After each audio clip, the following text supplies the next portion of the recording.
Turn off recording. I don't want to record this. Go to the YouTube chat. Edit. Stream archive. Monetization is on. Fun fact, the reason I turn monetization on is otherwise YouTube will monetize the stream itself.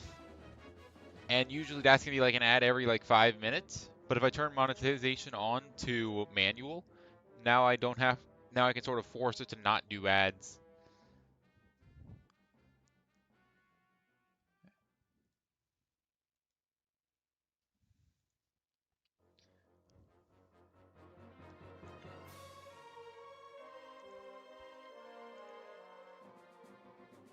All right.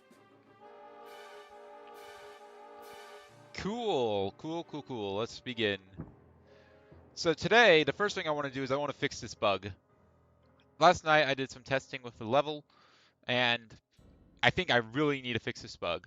So in the bottom left corner or in the console window, you can see that I have basically this test cube or this test square right now. Also, welcome to the stream, Derpy Sheep. Glad you can make it. Thank you for joining us. I'm not adding a Peach reference. I'm not gonna do it. I can't. You have to understand. I can't do it. But yeah, you can see the vertices basically of that quad, and you can see specifically if I go ahead and move forward, you can see how those vertices change. And then if I go ahead and jump back, you can see that originally it was negative 0.5 or it was like 0.5, negative 0.5, and it was negative 0.5, negative 0.5. It was all negative 0.5 and 0.5. Now it's like 0.75, negative 30. Like there's a lot wrong.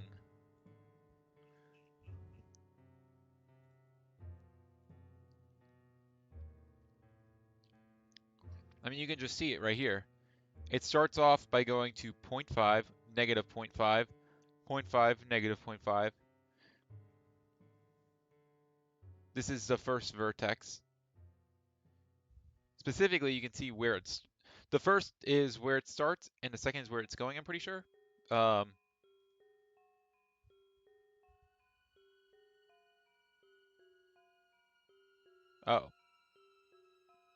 That's not right. This should be rotated vertex. I don't really care about where its weighted position is right now.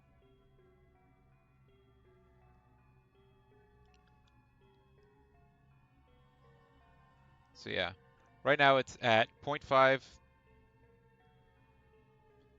and that's its x position. So right now this is looking at this vertex in the bottom right. If I jump forward, you can see that it grows. Now it's at 0.5, negative 5.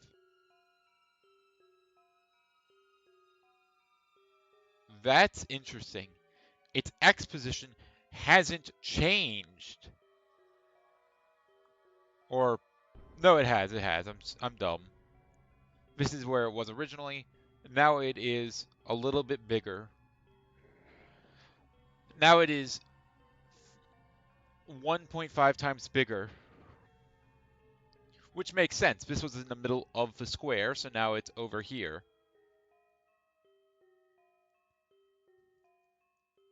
And it's it's z coordinate. Let me go ahead and position this like this. Now it's z coordinate. If I can pull it up, please. You can see is 0.75, 0.75, 30. So it moved 30. Now my radius is 20. So it should be going from the original middle square goes from negative 20 to 20. The outer side square should go from 20 to 40. And because this was in the middle of that square, that tells me this is correct. My warping function is correct. But if I jump into it, this is the unwarping function, and here you can see that it's 0.56. 0.56. Okay. This should be 0.5. And I was thinking, maybe it's some floating point shenanigans. But floating point shenanigans wouldn't give me 0.5. It wouldn't give me 0.56. It would give me like 0.5000001. This is an extreme shift. It may look like only 0.6, and that's because that doesn't feel like a lot, but that is a lot. So there is something wrong with my unwarping function. So let's think about it.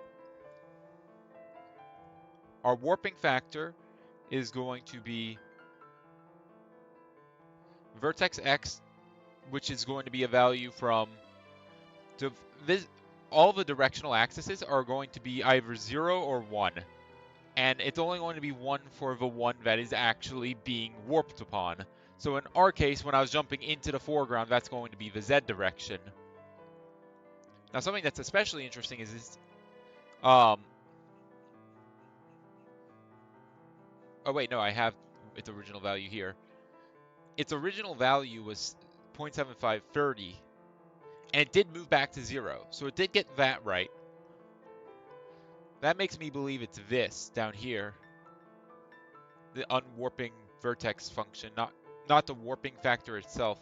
Maybe not. I don't know.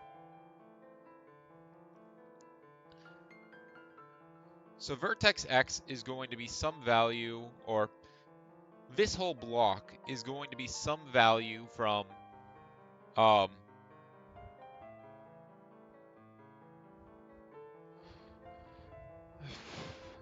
normally it would be a value from a negative value to a positive value. But because I have absolute value on it, that should not be the case. So you can see that if this is this, so this value should be vertex z, which was 30 in our case, divided by negative level radius. So it was negative 30 in our case, I think, but then it gets absolute value. So then it gets divided by negative level radius. So this is guaranteed to be a negative number,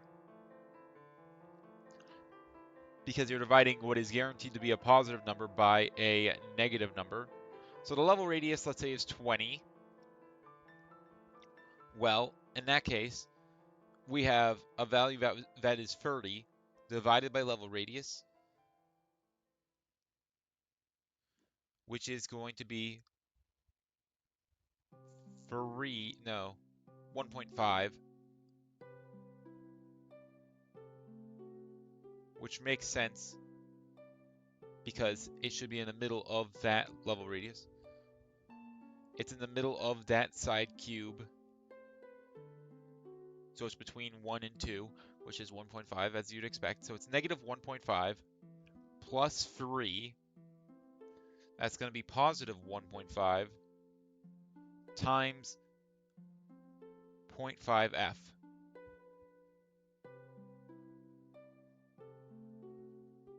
That's going to be 0.75.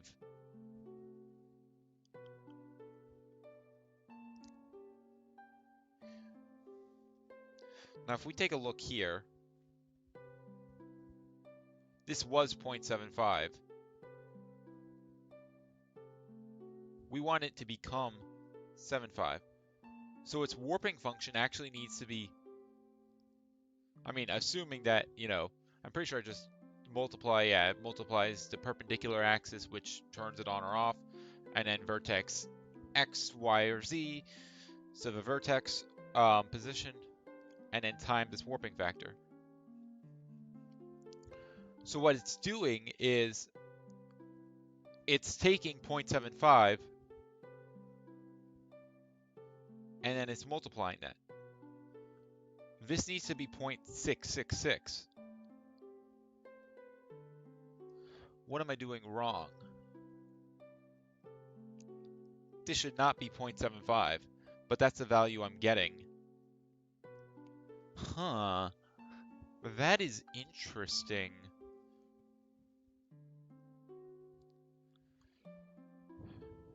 So what's the range of values that I want? Well, we know this can be a value 1 to 2, right?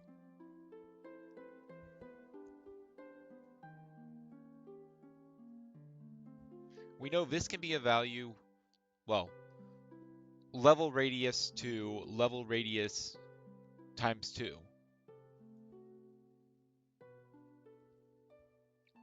Divide it by level radius, or by negative level radius, and what you're left with is a value from -1 to -2, plus 3, and you're left with a value from 1 to 2.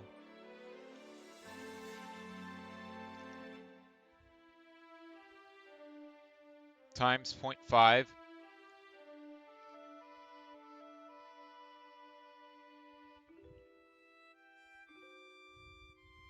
And that's going to give you a value from 0.5 to 1, which should actually be correct.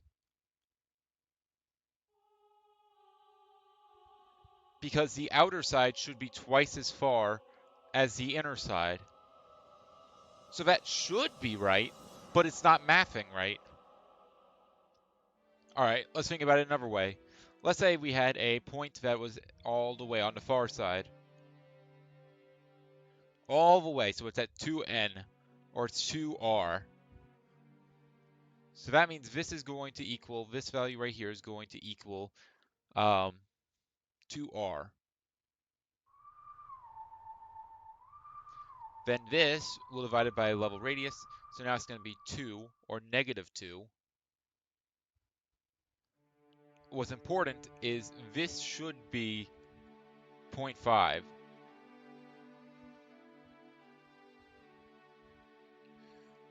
So this is 2 right now, or -2, plus 3 is 1, times 0.5 is 0.5. That is correct. This should be 0.5.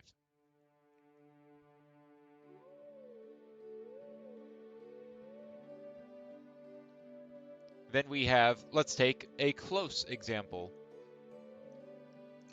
So that means this is going to be 1r. 1r divided by r, or -r, is going to be -1. -1 plus 3 is 2. 2 times 0.5 is going to equal 1, which makes sense. This should not change size at all. So why is it wrong? It is clearly wrong, because if this is halfway,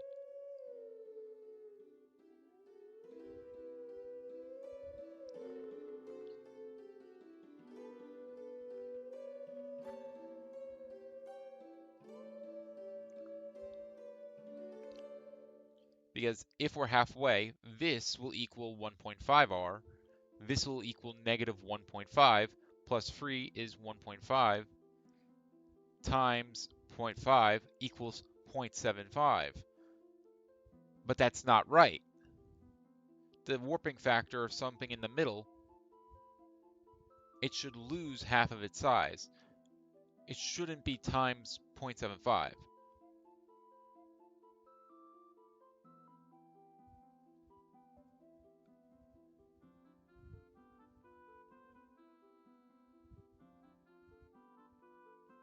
Wait, maybe I have it wrong then. Because if I have something on the very end, all the way out,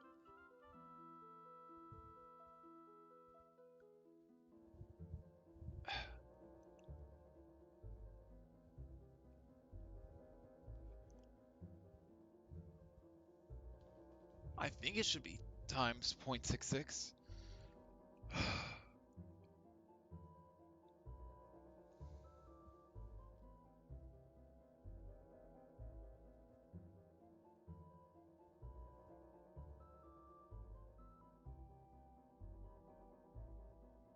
I mean, that's halfway between the two. That is halfway between the two. 0.75 makes sense.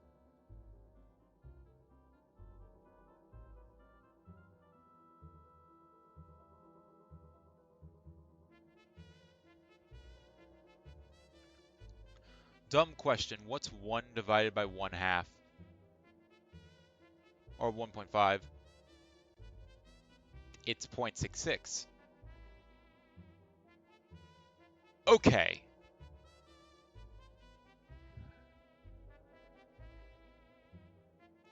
I think that's the answer. Kind of weird. But this is a value from 1 to 2.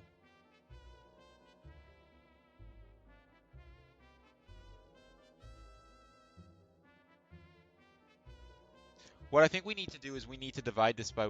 I think we need to divide 1 by this.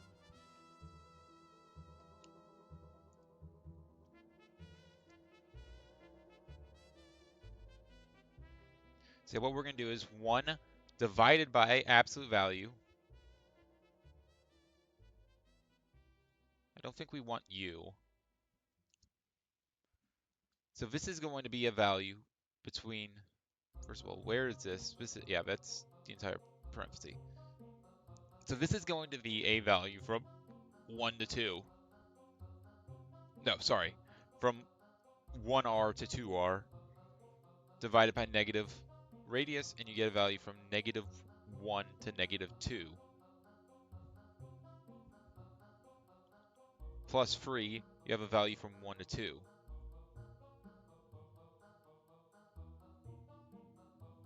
Where 2 is the side that should not change.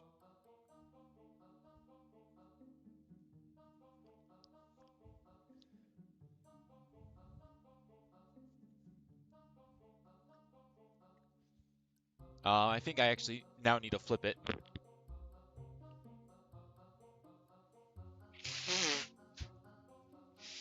Because 1 divided by 1 is obviously going to be 1. 1 divided by 2 is obviously going to be 1.5, or it's going to be 0.5. But what's important is 1.5 divided by, or 1 divided by 1.5 is going to be 0.66, not 0.75.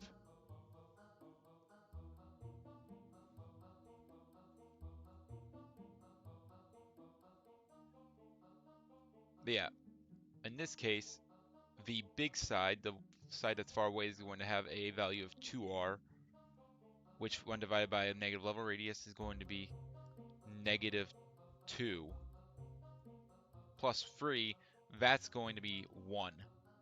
1 divided by 1 has no change. So this should be positive. So now it's going to be 2. And what we want to do is, I don't think we even need an add here.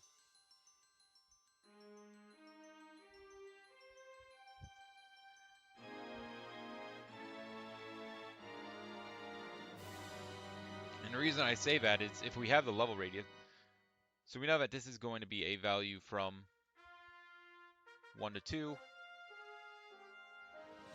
or 1r to 2r, with 2r being bigger, or it's on the outer edge. Level radius divided by level radius means you're going to be left with a value between 1 and 2. So I think that's actually right. Let's try it.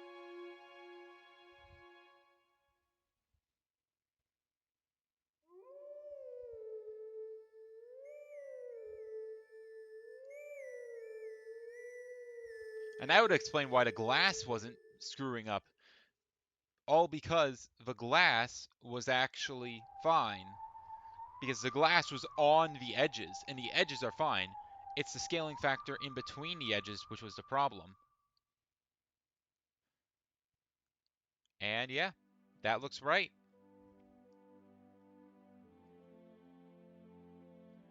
That looks right, in fact. Let's go! I fixed the math.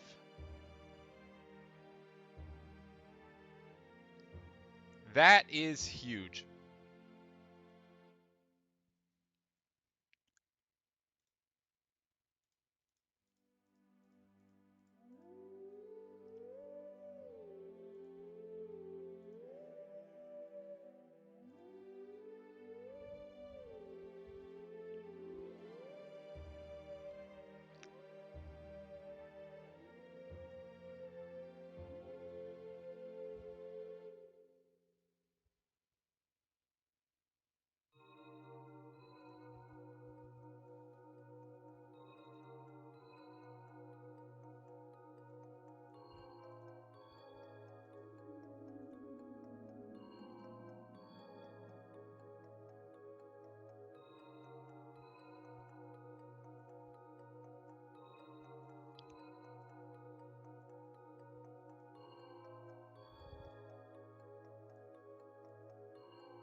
You know, nothing gets your blood flowing in the morning like doing fun or not quaternion, but fun math.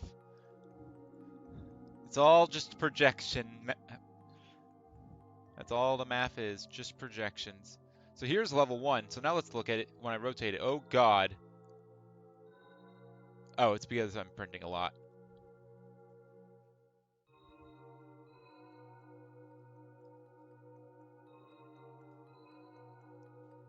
Yeah, we can stop printing now.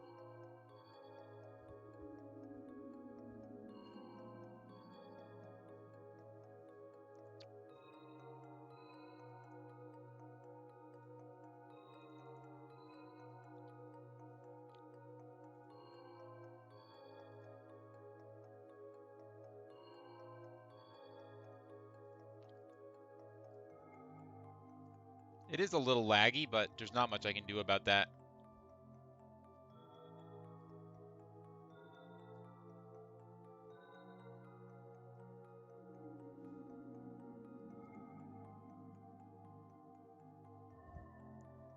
Yep, it works.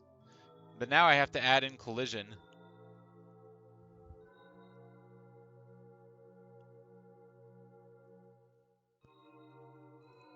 I think that's the next big thing. Alright. Cool. Oh, I still have Discord open. I can close that.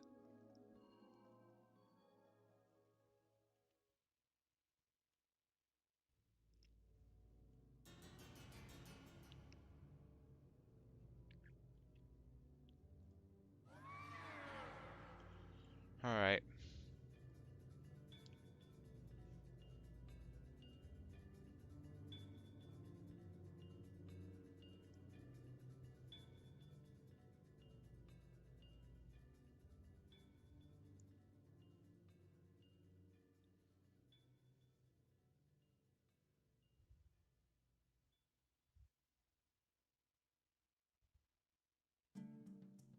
I think first thing I should do is take side and add a Boolean.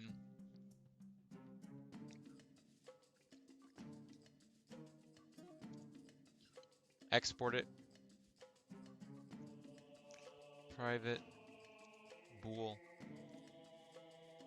generate collision. And then here in get meshes, I'll go ahead and say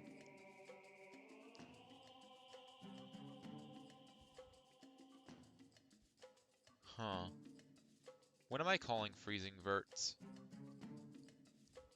I'm calling it in two places. One is right before I call rotate side, and the other is here where I trigger rotation.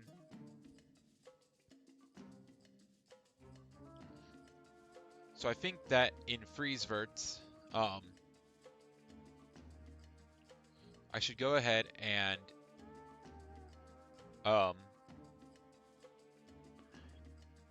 I think I should also delete all collision objects.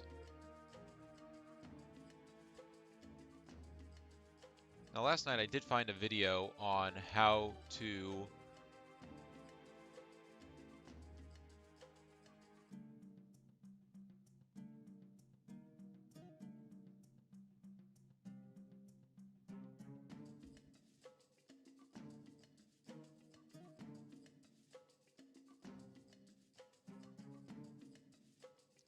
should be a way for me to turn a mesh into a collision shape.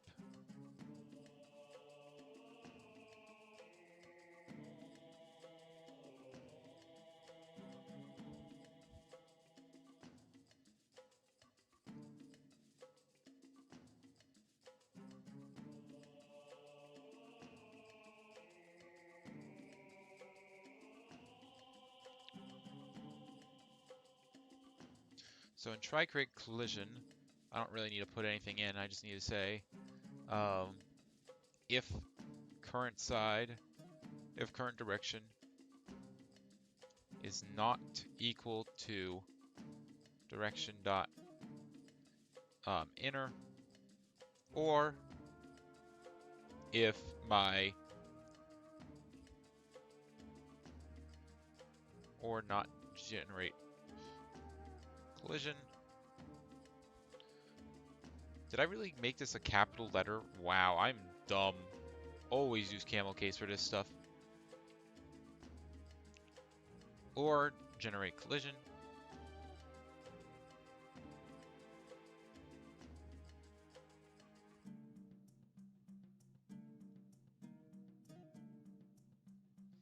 Then it should just return. I can just do this, return. Otherwise,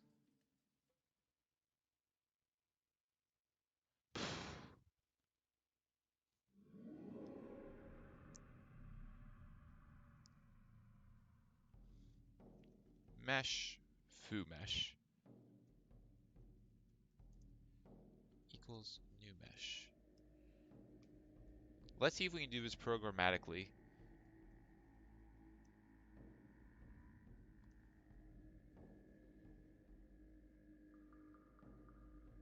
Now in the editor, there's the option to turn on collision.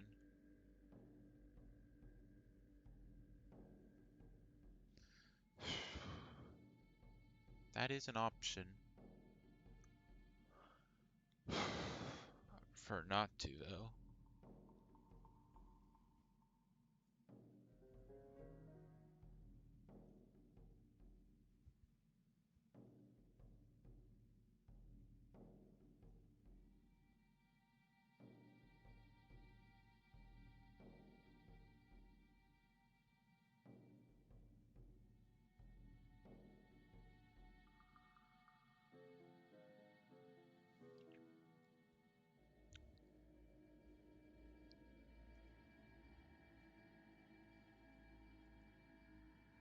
There should be a way to generate.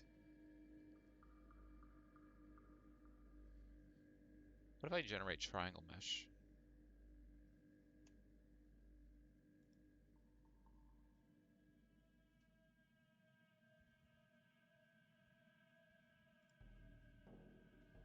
T-mesh.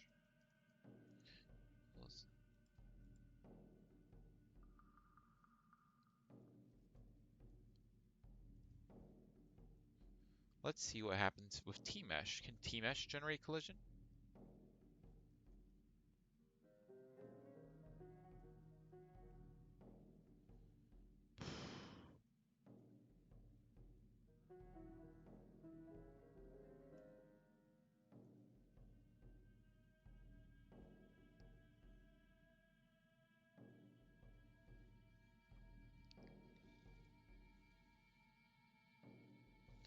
Maybe I need it to be a mesh instance. That might be it.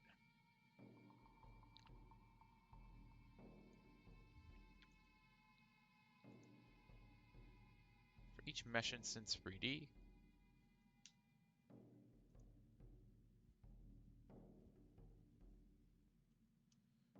Yep, I want to use get meshes. Shouldn't be an issue. All right. Dot collider. There we go.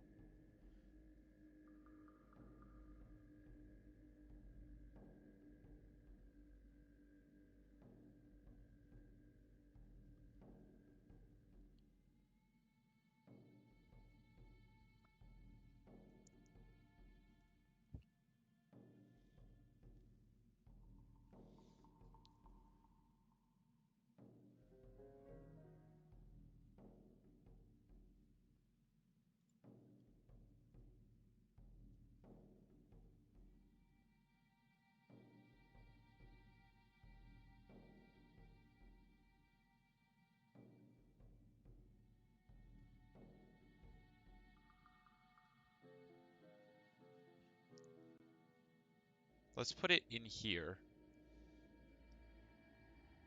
In ready. So in ready, I go ahead and I don't need to look at the switch statement. But I go ahead and call freeze verts, rotate side.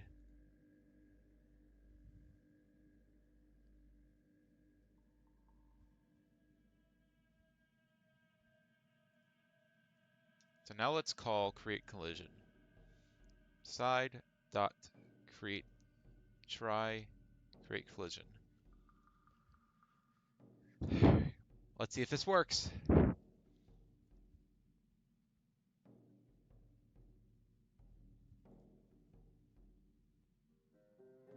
It did not.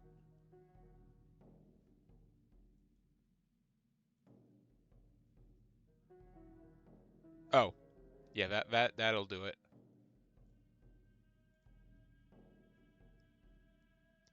Um,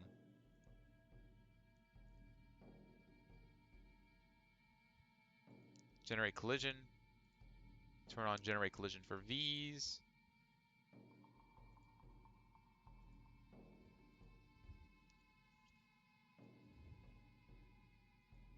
And now when I fall off, let's go! It generated collision, baby! Let's go! Look at that! Look at that! Oh my goodness, we got it. That's some good progress.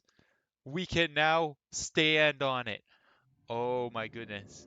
That makes things okay. Now, if I am right about my theory, that should be making a static body underneath as its child. And what we should do is during freeze verts, here we should go ahead and delete that collision. We should delete all collisions. Or first of all, we need a space to store the collisions.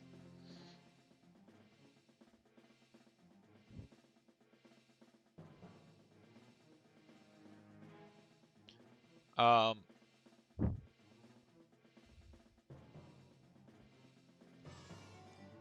so here we're going to have a private list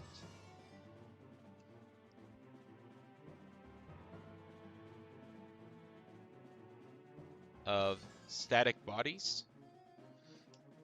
3D collisions equals new static body 3D. And what we will do is whenever you freeze vert, it'll go ahead and delete all collisions.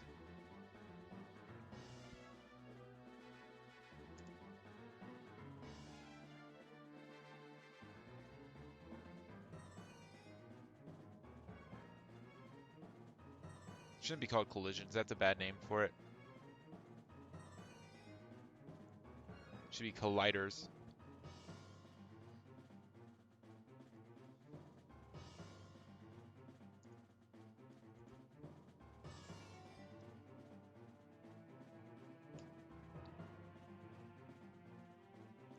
Collider dot.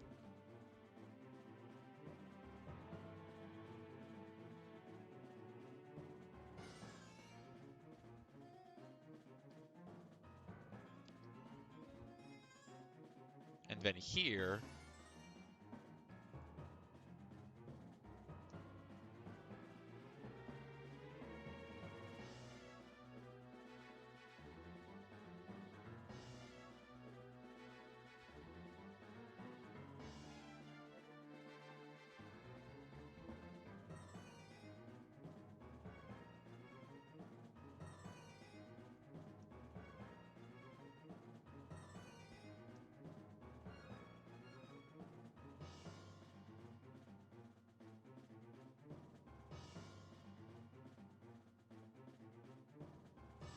can I call mesh instance 3D dot children?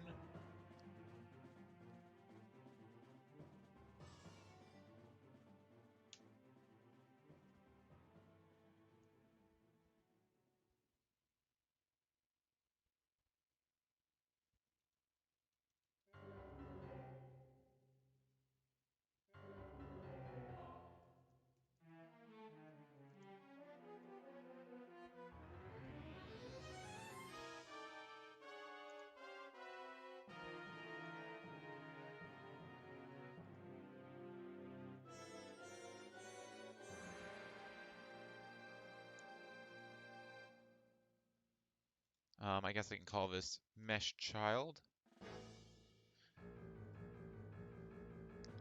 If mesh child dot.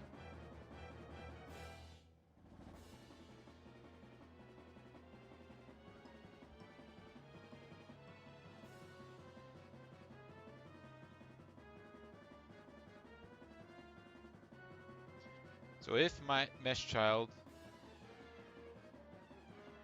is static body,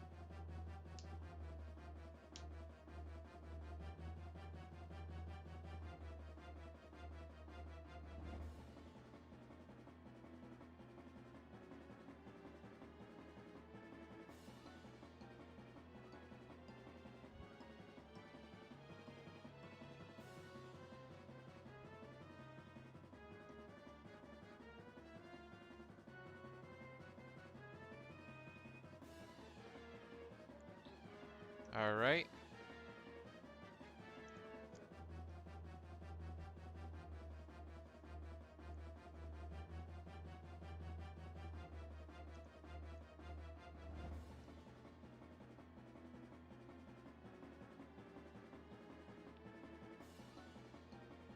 All right.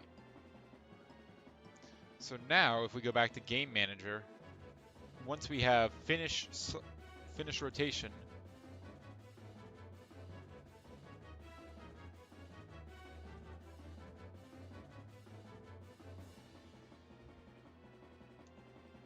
we should also call side dot try create collision.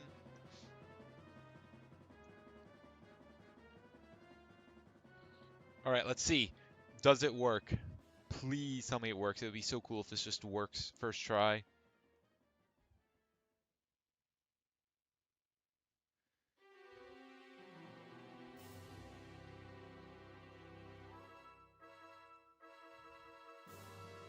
It kind of worked.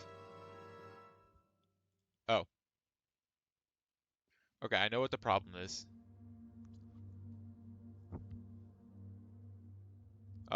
The problem is here inside, when I go ahead and Q3 it, I don't also remove it. So I can say while colliders dot count is greater than 0.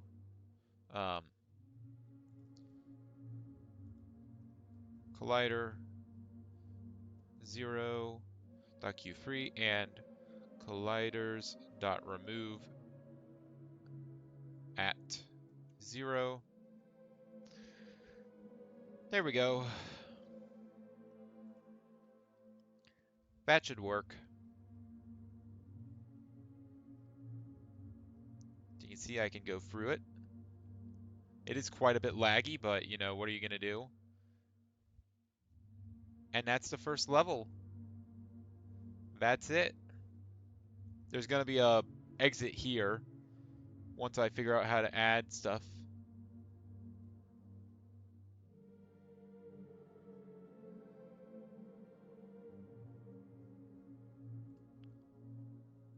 Oh, I didn't do that, did I? I thought I actually did add in a failsafe. No, I did. I am checking the physics internal.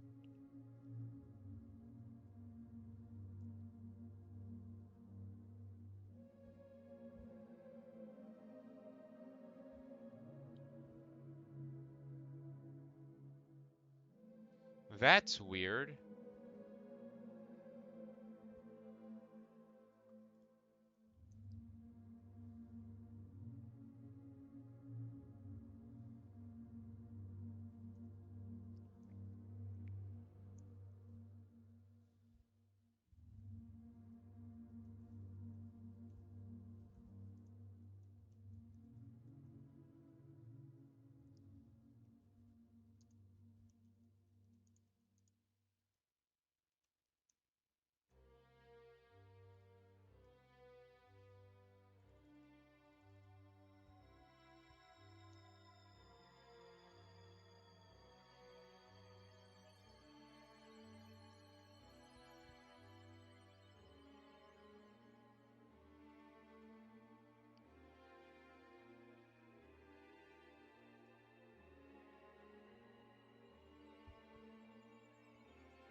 So yeah, it should be detecting the ground here.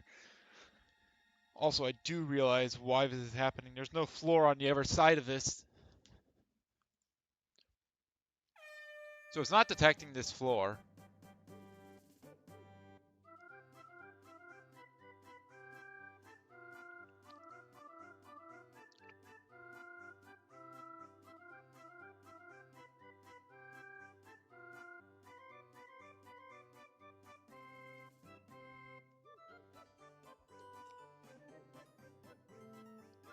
So I'll have to make sure I always make walls double-sided when I'm designing levels.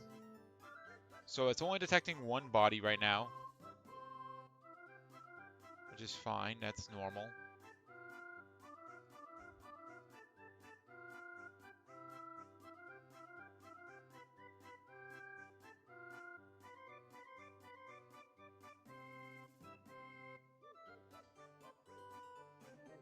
Yep. And it's still only detecting one. I don't know why it's only detecting one. It should be detecting more than one.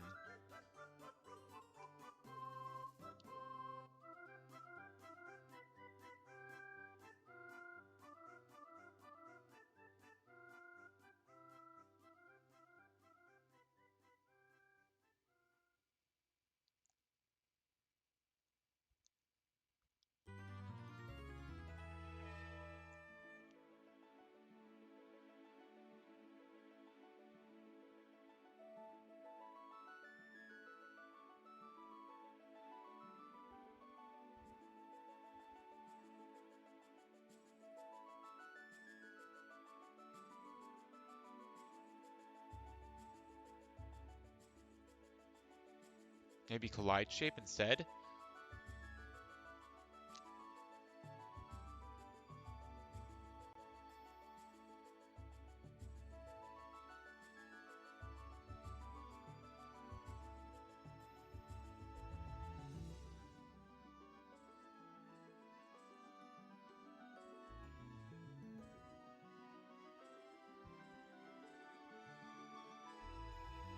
Let's try collide shape or bodies count over 2.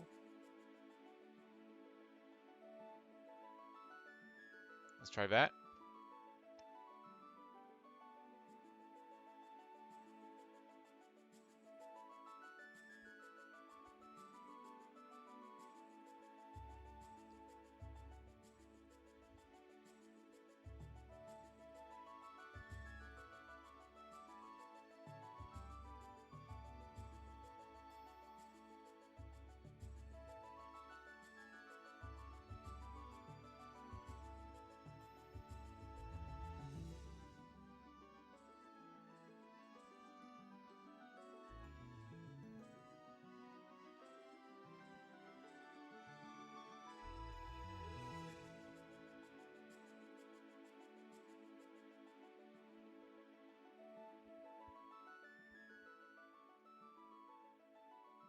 So I think I'm inside the wall. It's still not able to detect that.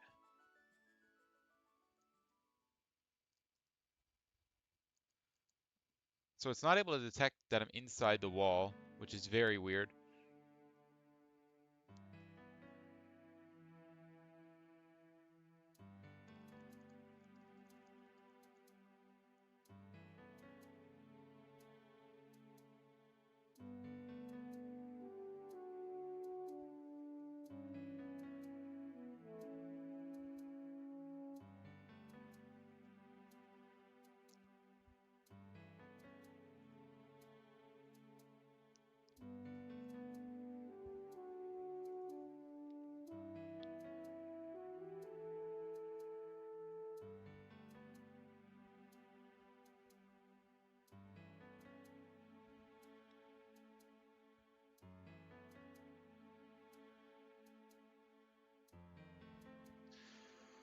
Alright, that's weird.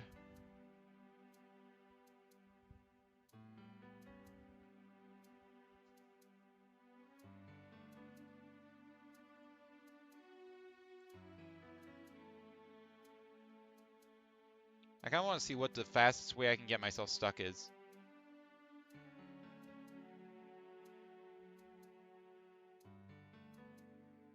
If I fall down here and then go in here, I think if I go off this edge, I should fall into it.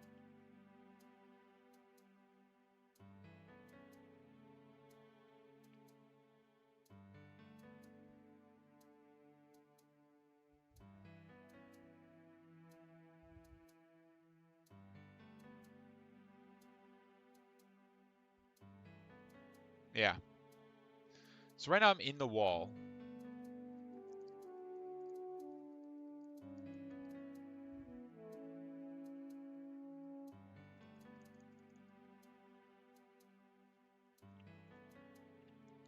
I don't know.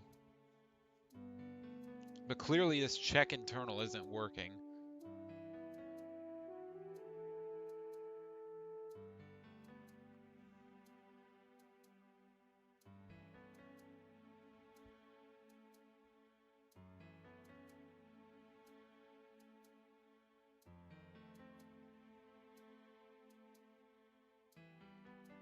Let's try making the sphere bigger, maybe 0.5.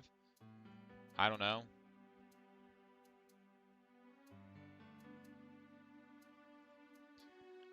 Alright, let's see. So right now it's 1. Still 1.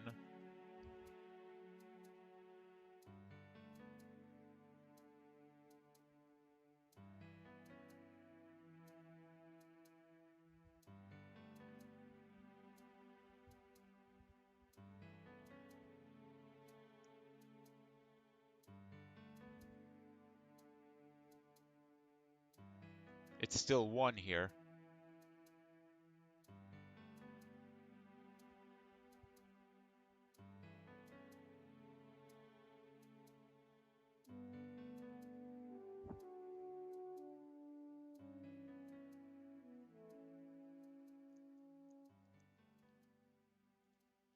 Yeah, I don't know.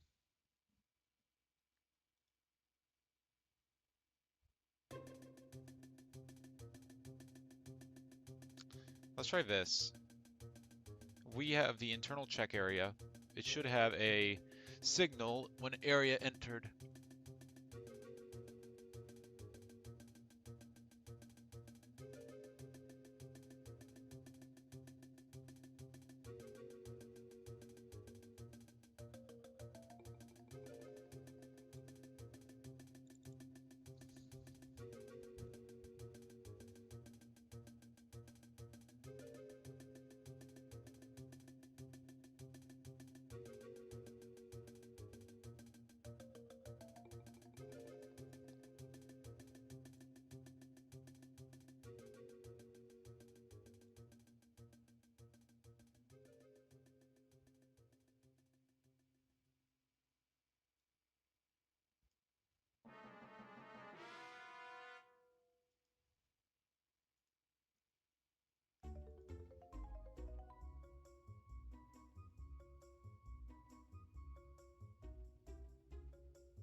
Oh, it is just the area 3D.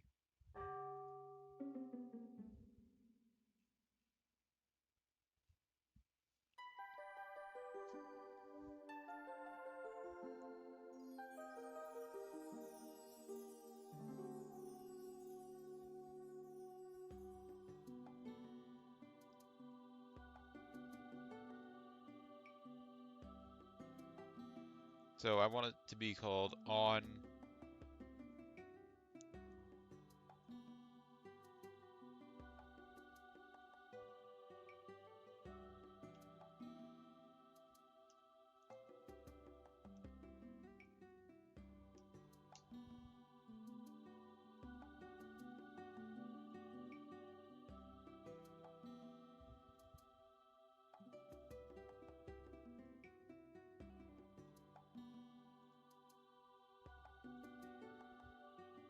Alright, so now it should call this.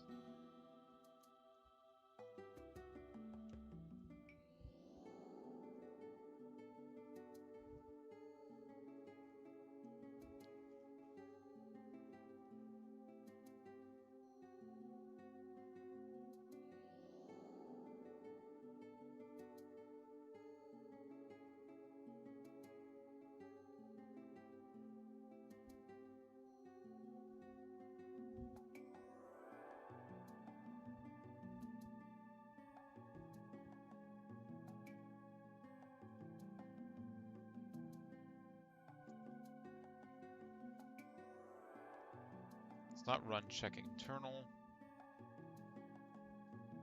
Alright. Let's see.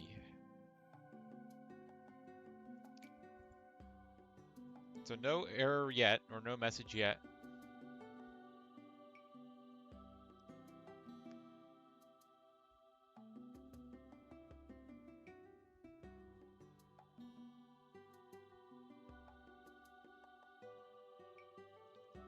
Nope, did not see it.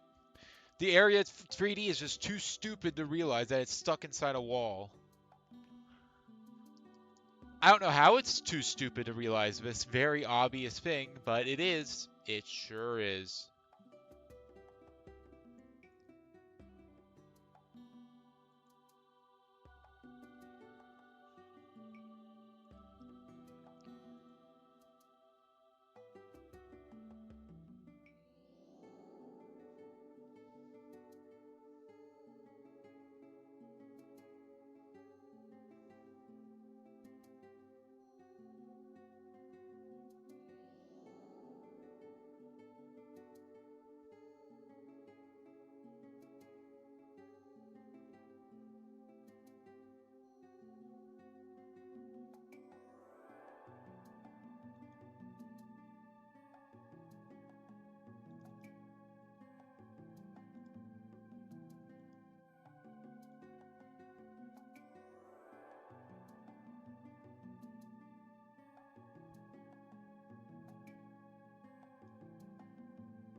Alright, so it saw a test at the very beginning.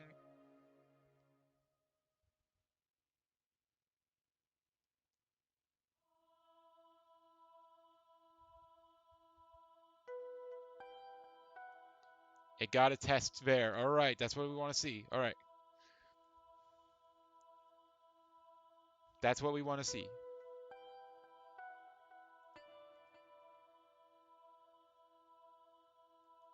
So the first thing I want to do is I want to see what is the node 3D that's being entered.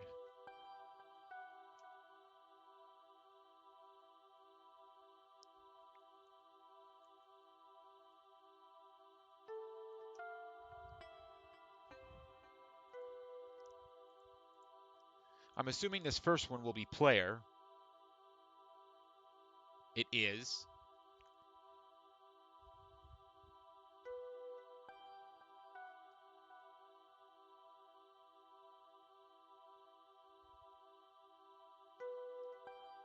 Yep, that it is.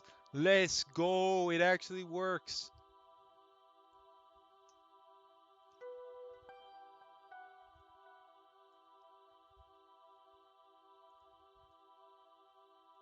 All right, in that case, we can remove check internal. We don't need it. We can also get rid of it here. Oh my goodness. Why was that so annoying to do? I don't know if +2 will be enough.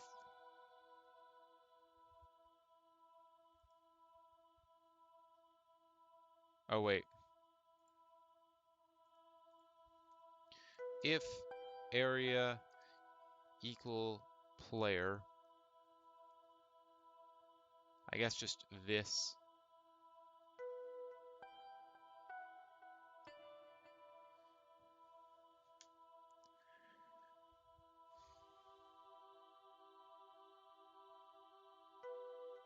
This might actually not work. I mean, it said it was player. It didn't say it was player model. Okay, yeah, we're good.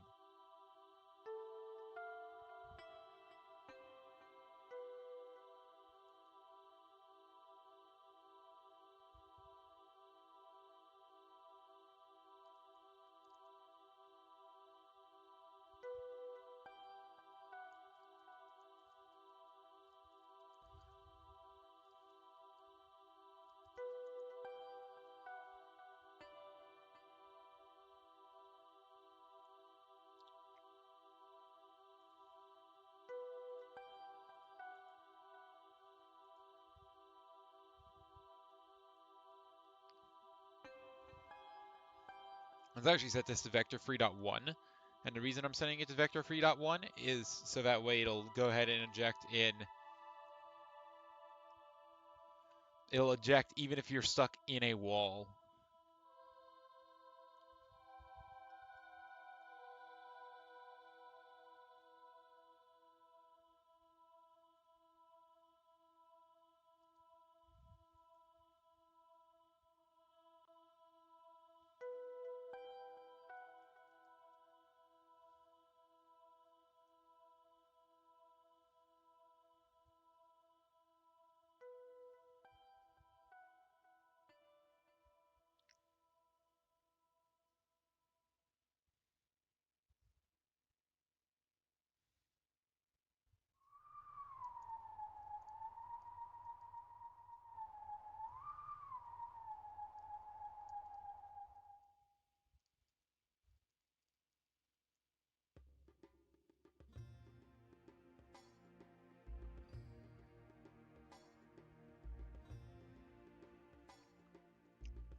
Man, this is so janky.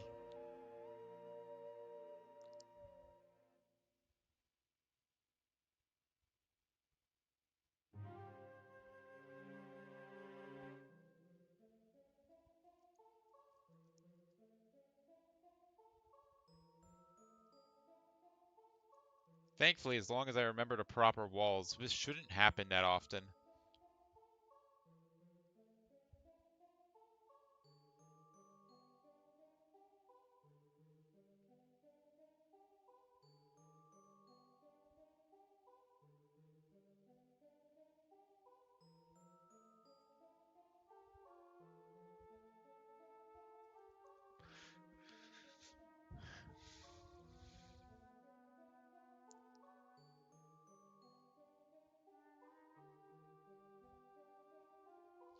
I'm like on the opposite side of it. It's so weird.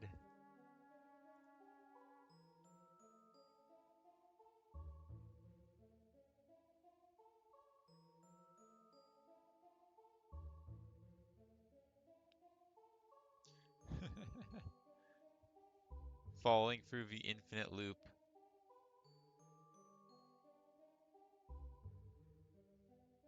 I'm stuck in the ceiling again.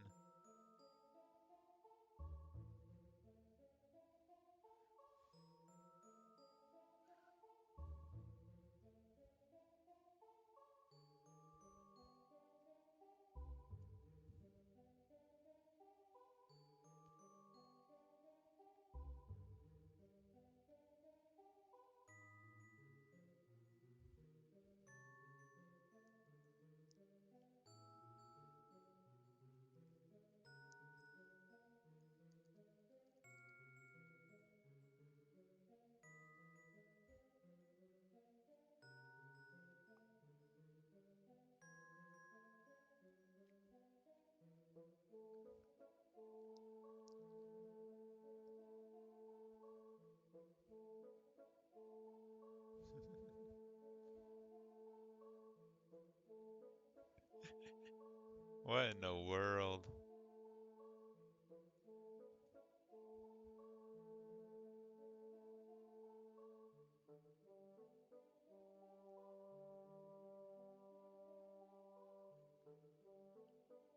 Okay, that's enough of that seizure.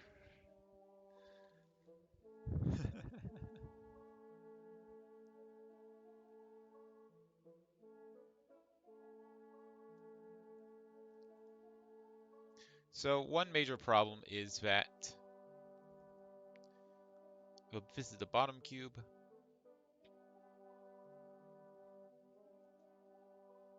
Put that there. Then we have the side cube.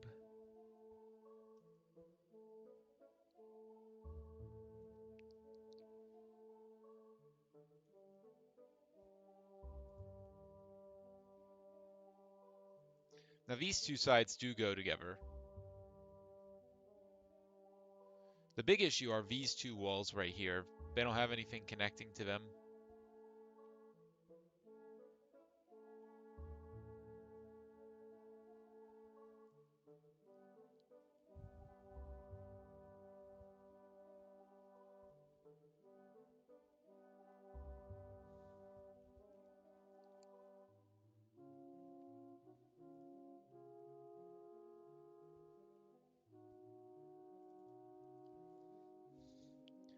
Um, I guess we call this negative z cube.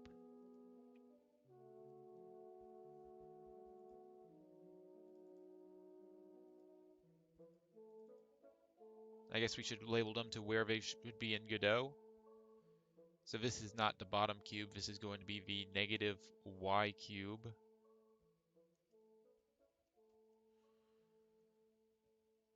Or I guess my cube to keep my naming conventions the same. And this should be z cube.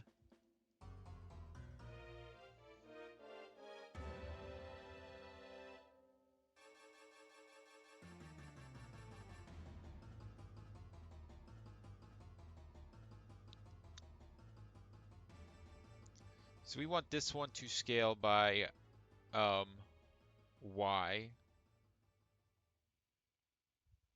We don't want it to scale on the y. Yeah.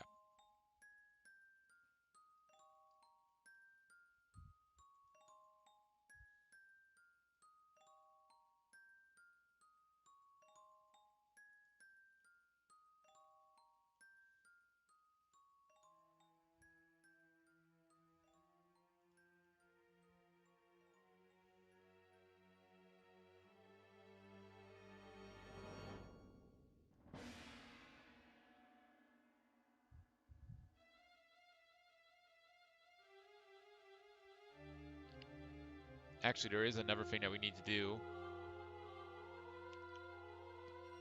We need this to actually have a bottom. Because that's what will connect to this bottom cube.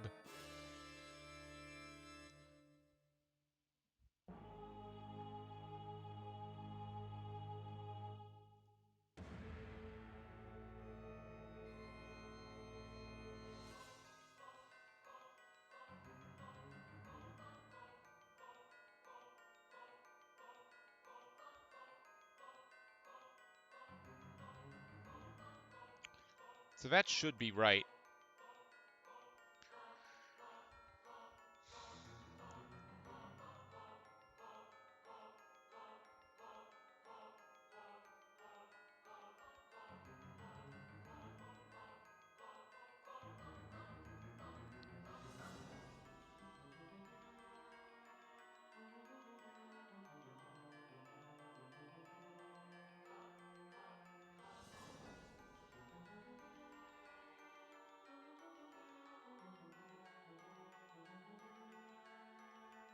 Get rid of you.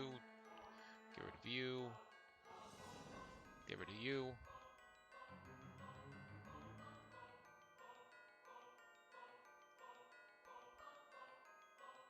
Here we have, it's going to start at M. So instead of calling these side 1, side 2, side 3, side 4, we should probably call them side inside cube, um, mz cube, or my cube.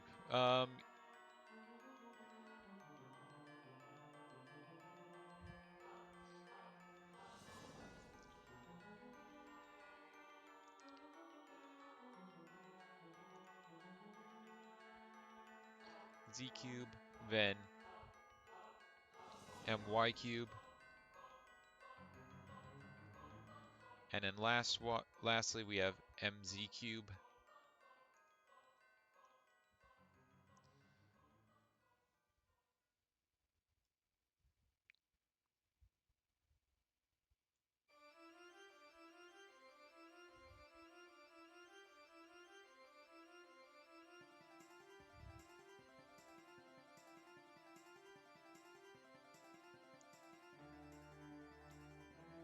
Inside cube, now we need to go in here, assign the inside cube to the inside cube.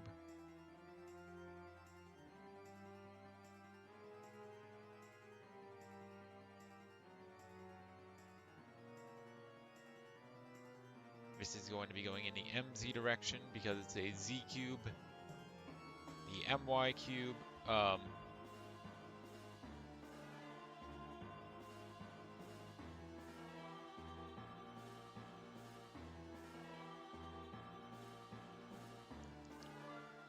is going to be going in the my direction, so we needed to rotate y.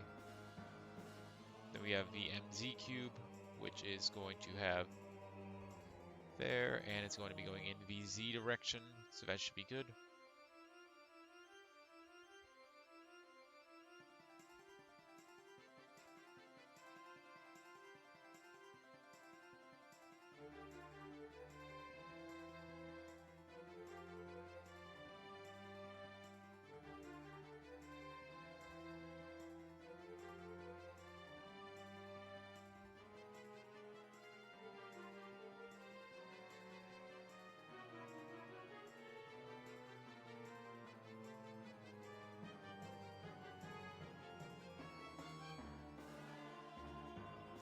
Alright, put it all together, and now it should be significantly more stable.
What? Oh, did I put it under objects or something stupid like that?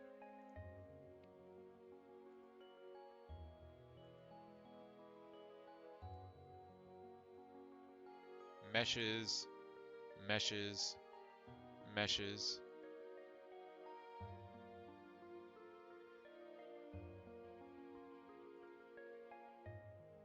Ah. There we go. No. Huh? Why are you being mad? I'm assuming if I fall down, it'll be... Yeah, it's still mad at me. Why are you mad at me, game? Why are you mad at me?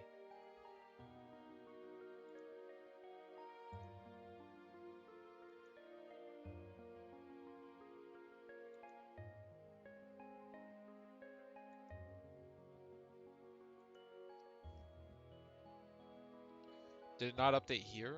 Or something stupid? That might be what it is.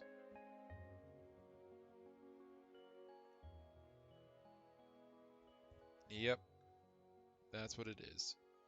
It didn't actually update in the scene.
Cool.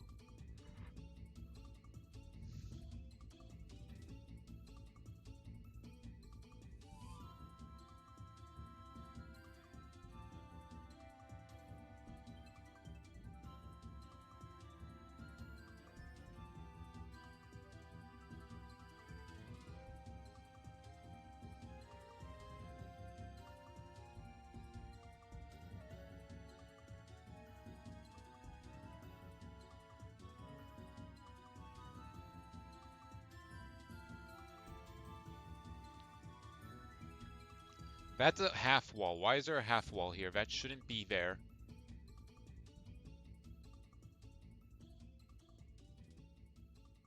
Like if I go ahead and enable free cam,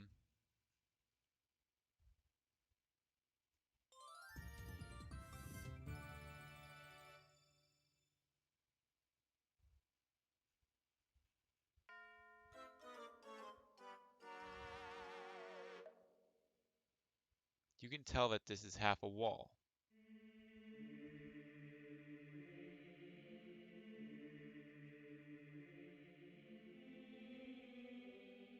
Wait, I think I know where this is.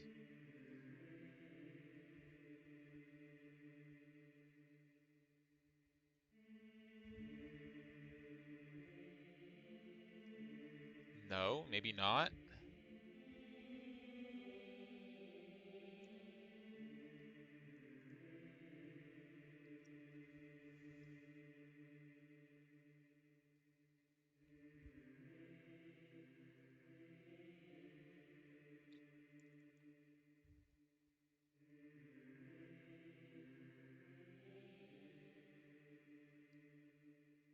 Like this is the center hole. So it's attached to the center hole somewhere. But the only thing attached to the center hole is the center hole itself. And this wall, which is attached to this. Like I can find each pair of walls, so I don't know where it could be. Like this wall is paired to this wall. This wall is paired to this wall. This wall is paired to this wall. This wall is paired to this wall. I don't know. I don't know where it is.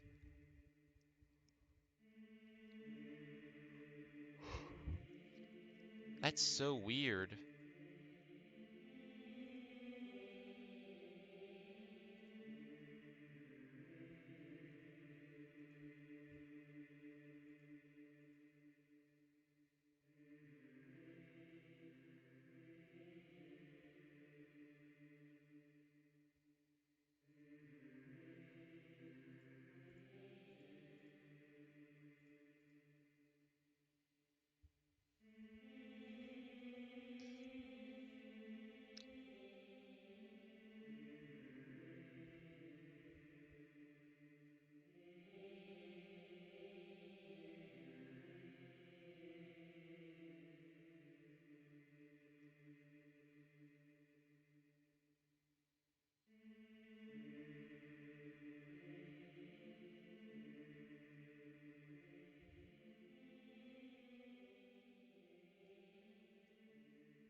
maybe I was able to rotate one without rotating the other.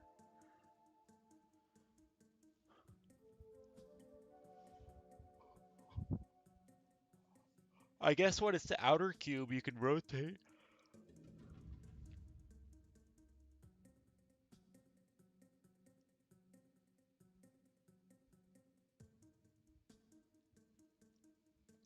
Huh.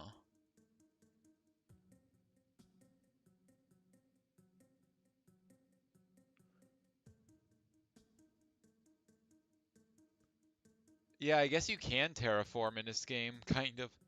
Because if you make a cube via outer cube by going in direction X, and then you make it the inner cube, or you make it a side cube or an adjacent cube by going in a different direction, then the way it pulls itself together is different.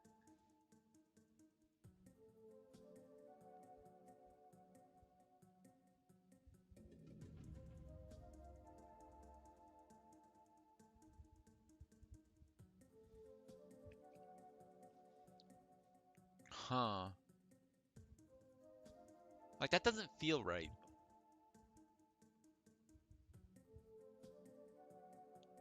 An edge that's a face that's touching a different face should not be able to rotate independently of that face.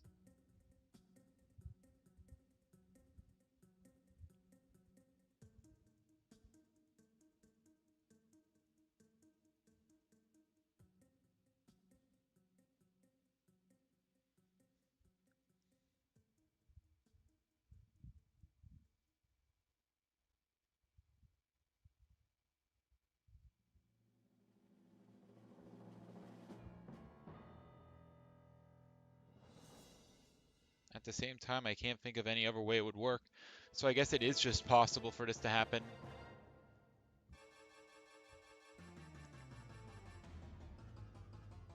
That's so weird. But I can't help but think that that's how it should work.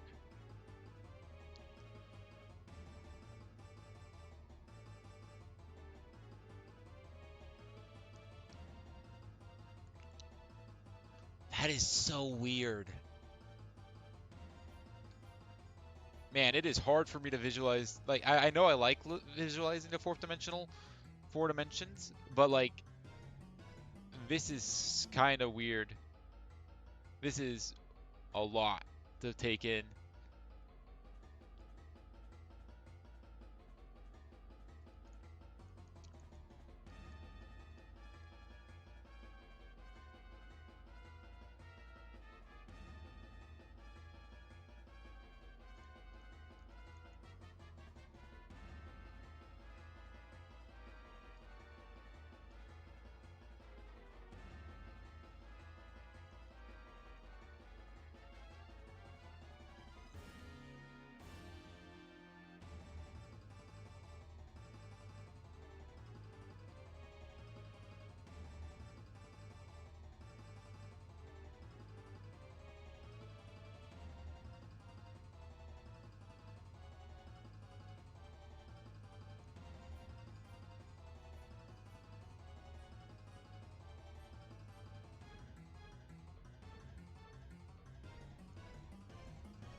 I don't think I'm going to be winning any awards since it's so laggy. But I think this is just cool enough to show off.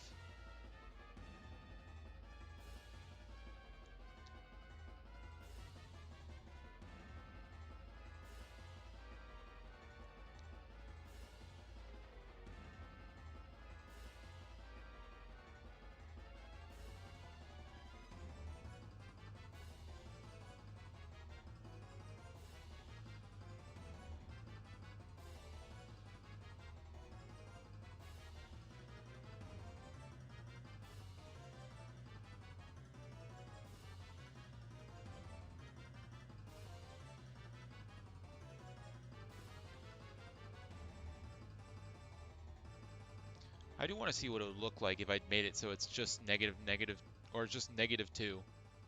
Just straight up.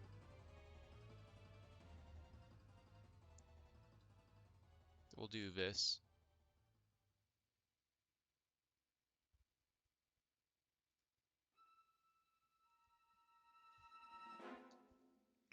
Turn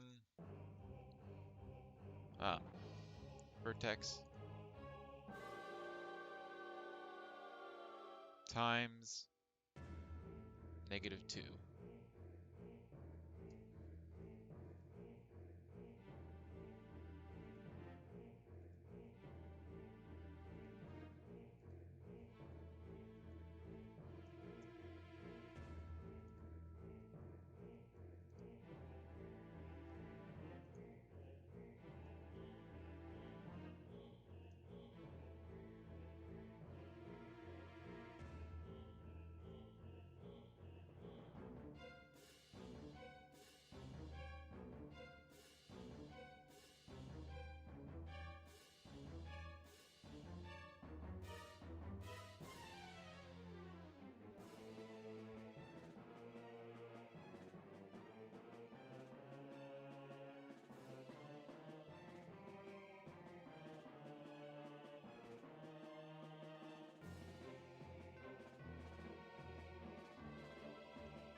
That's weirder results.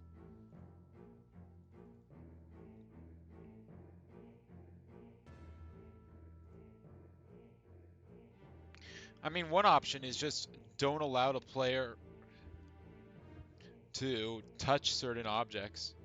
I haven't even thought about that. I have to make collisions with other objects. And with how janky the collisions are right now, I don't know if that'll work well.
I think this is a bit janky, but it's the best solution.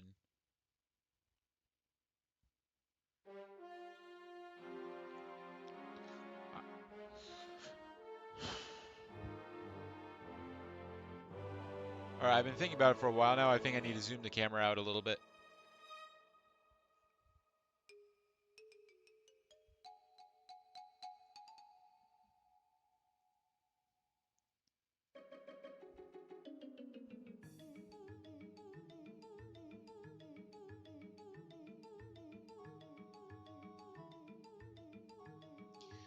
Did it actually change it in the test scene? Or are you being stupid?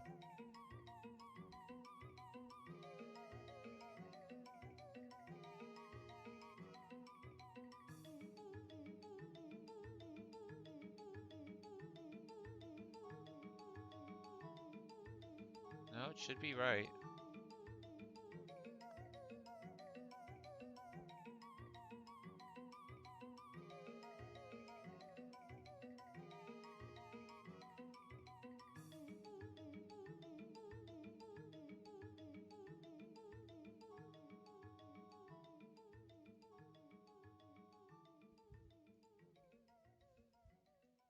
Let's set the size to 80 maybe?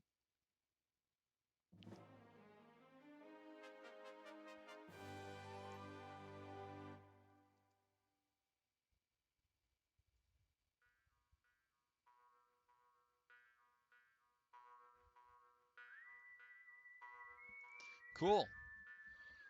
Looks like that works pretty well.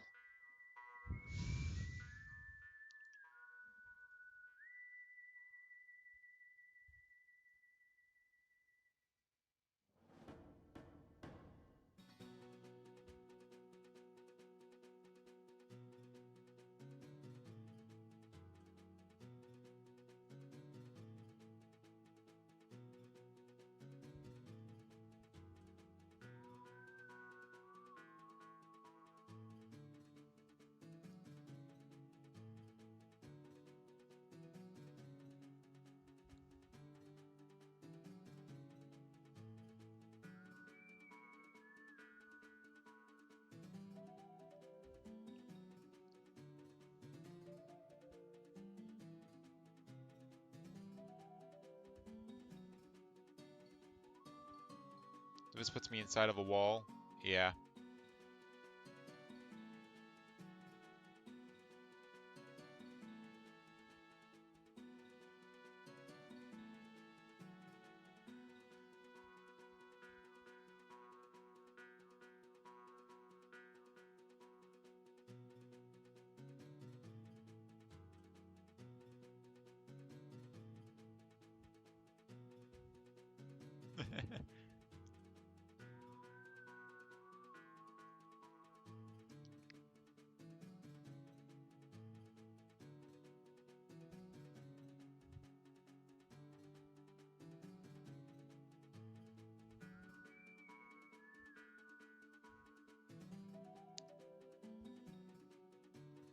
Now there's a thought. What if my ejection method, instead of sending you in the same direction every time, instead sends you in a random direction?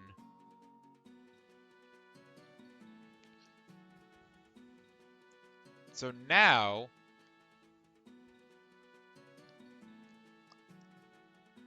so yeah, we're gonna have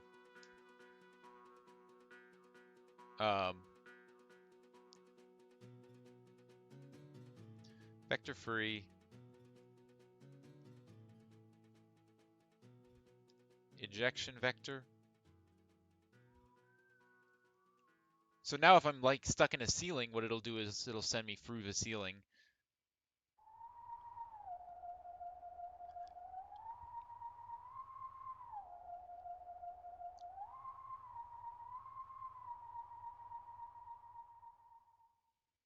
Ejection vector equals new vector free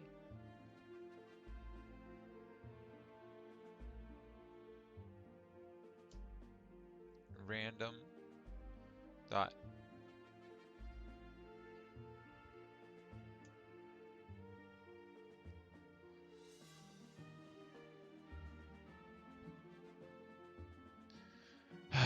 do I have to make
so I think that should be good.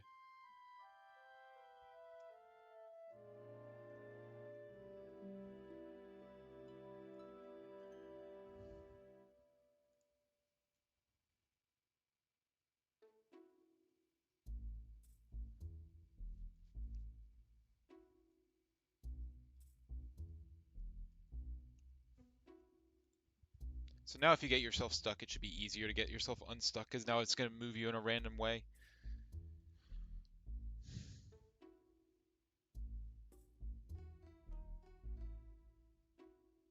Actually, no.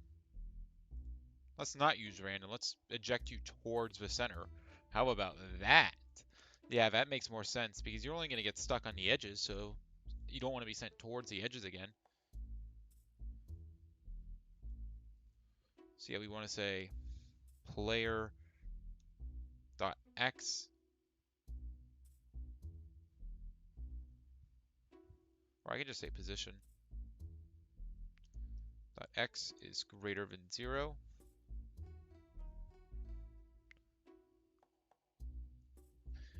Then it's going to be 1.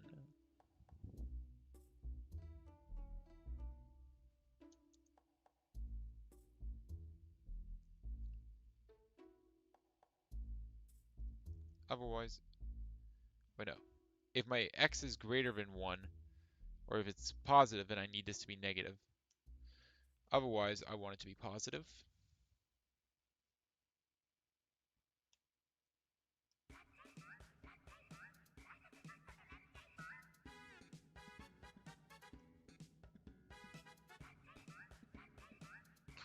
Yes, the best music in the game.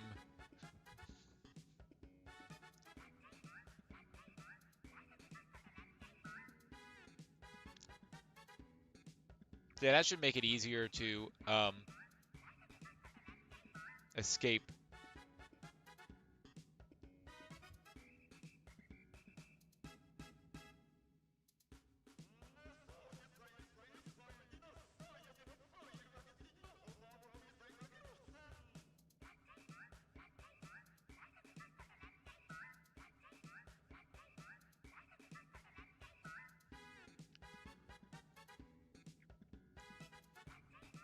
That's another thing.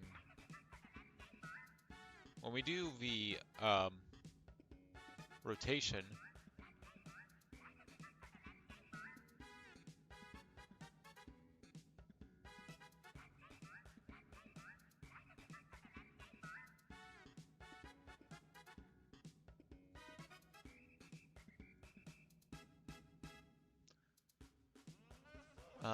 where is it?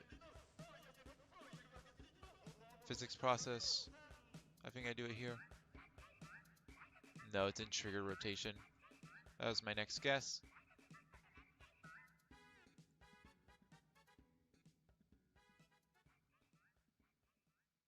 Yeah, it's player position times. So if you go really, really fast, so we actually want this to be player position.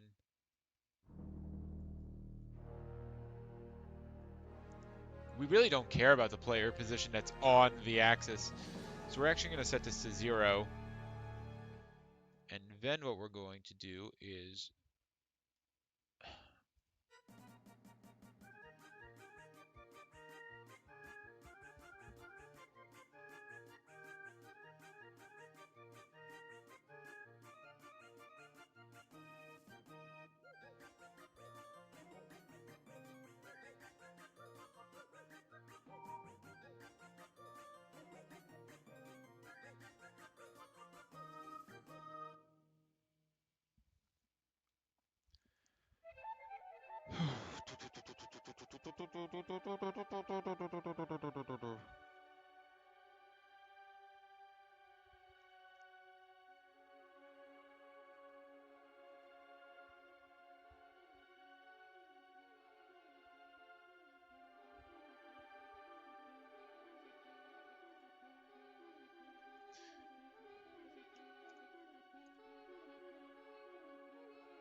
X.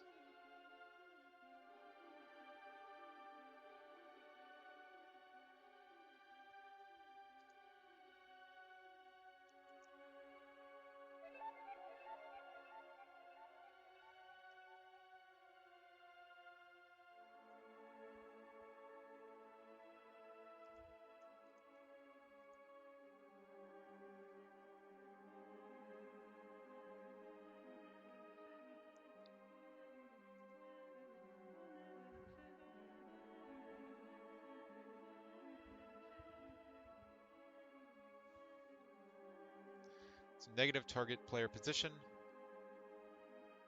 No, it should be negative radius.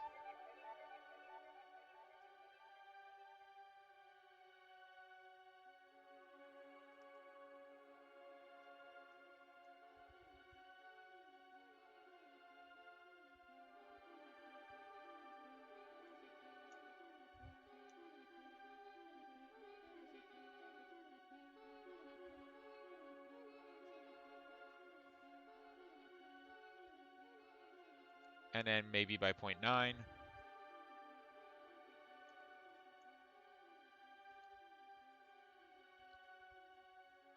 So that should fix this issue.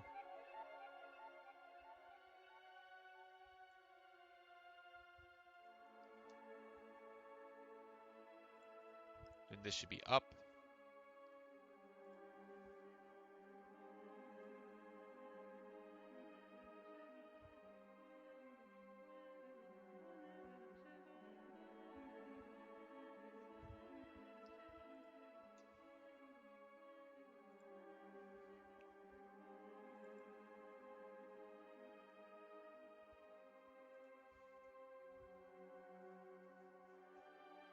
Cool. I think that should work.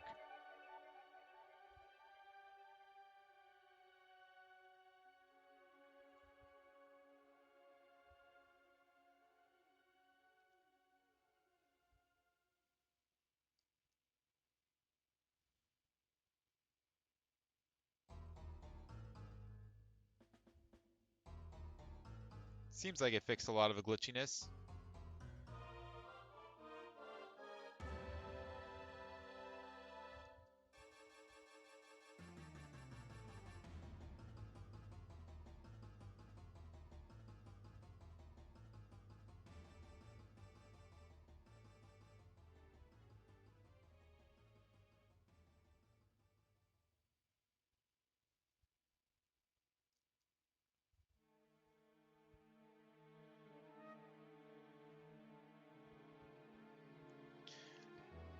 Cool.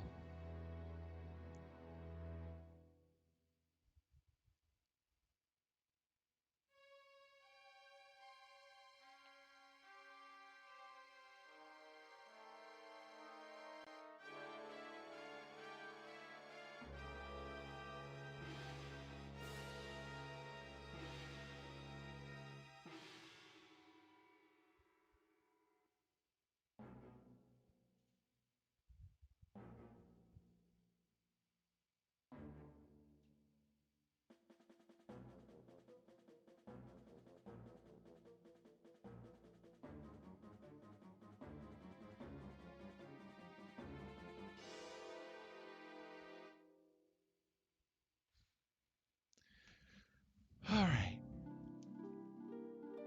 Cool.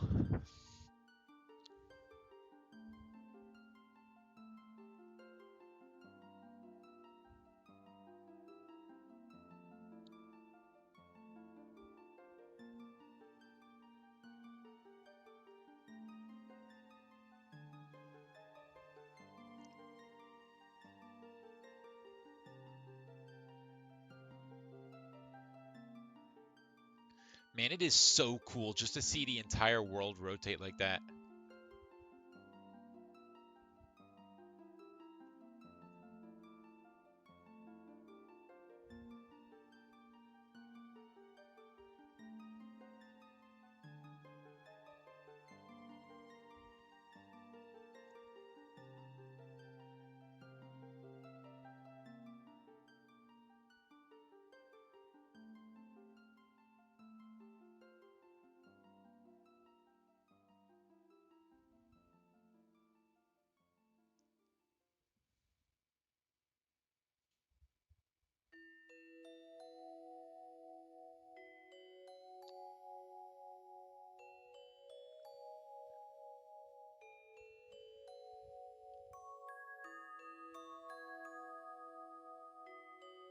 Cool. So yeah, now I think the next thing to do is make a shader for level geometry. Let's do that, yeah. I like that idea. I like that idea.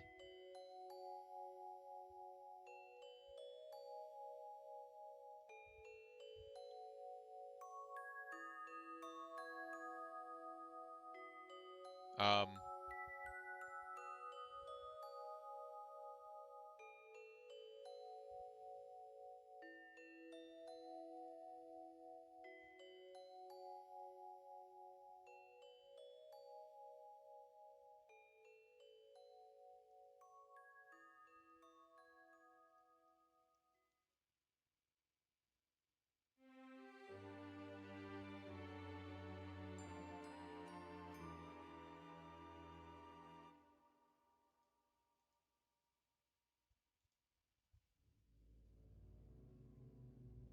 it's a level geometry shader.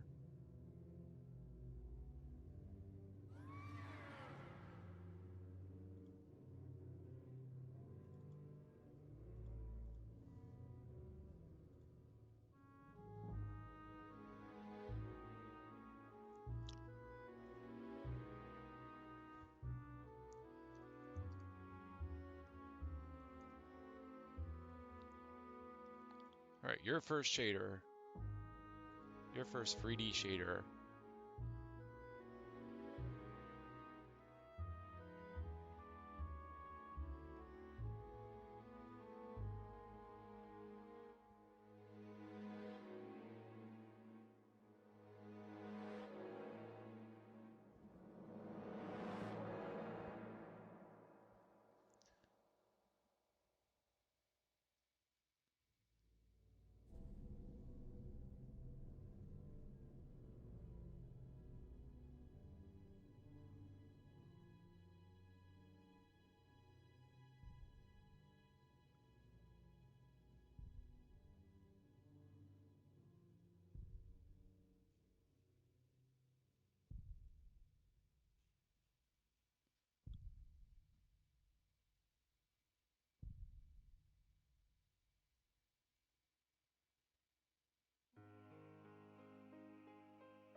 All right, let's see.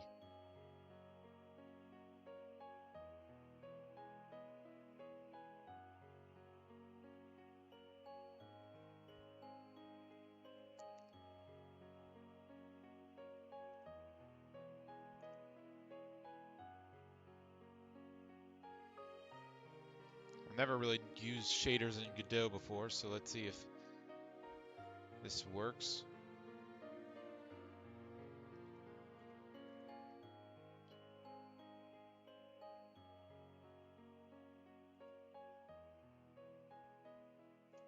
Constants can't be modified. I'm guessing that's because I'm making a shader type for um, spatial.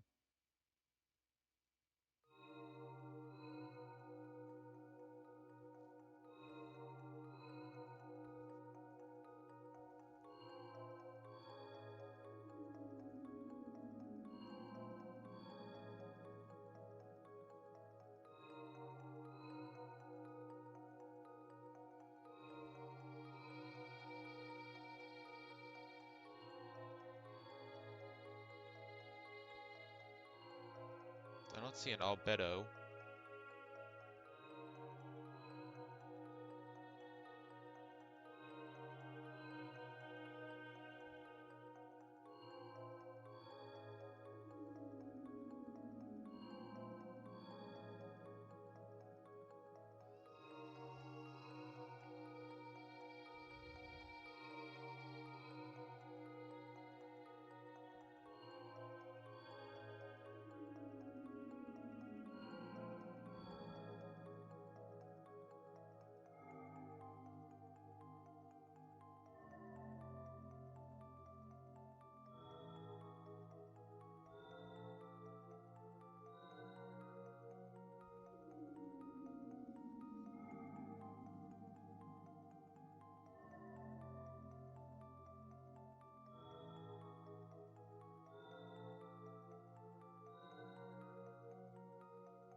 So this should be color red, basically. So now let's go ahead and make another thing, another resource.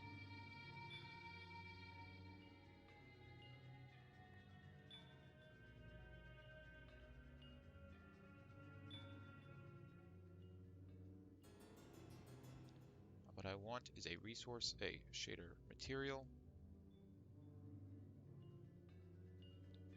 put in level 1.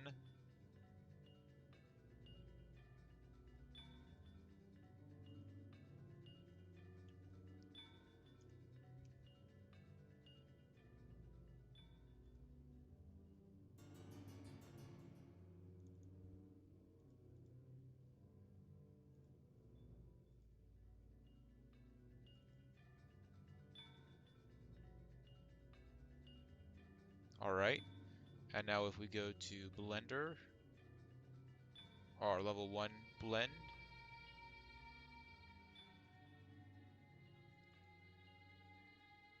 then we'll set material override.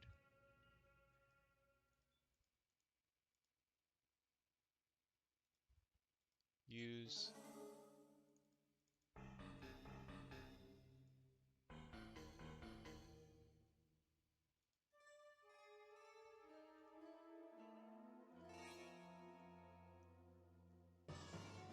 Copy the path.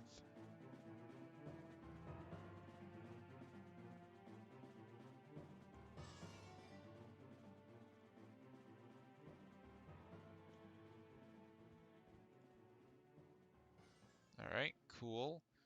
And as I was kind of expecting, it doesn't actually affect these meshes because they're using own materials. Surface 0. Go ahead and drag in.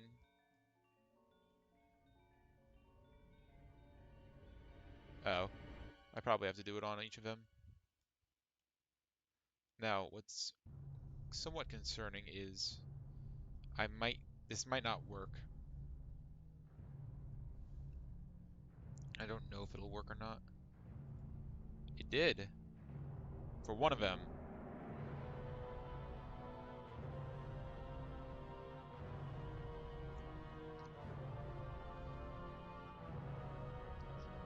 And what's interesting is this is the one where I explicitly set its material. Ah, I see. So I physically have to update the shadow, the thing there. The surface.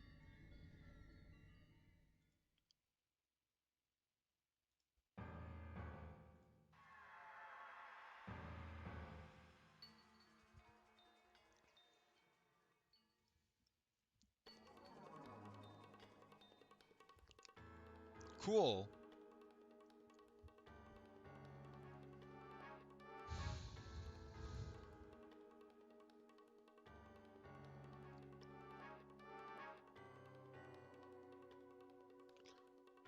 Alright, I have way too many open tabs.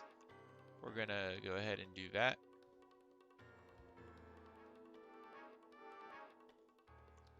Godot, shader, expose variable.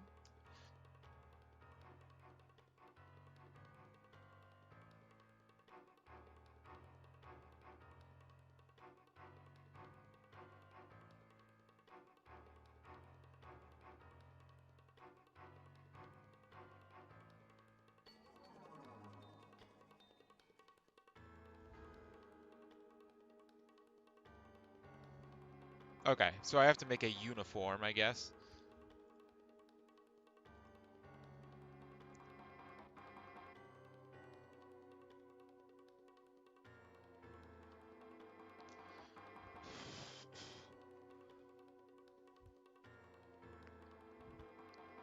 Um,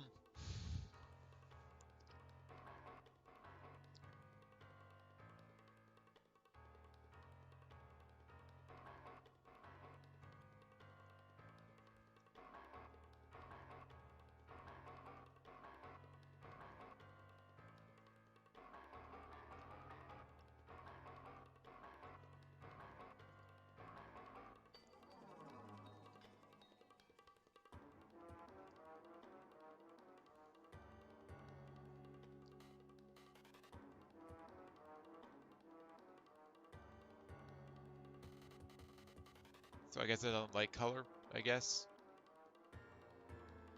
So let's just put in a vec4.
says created in project settings.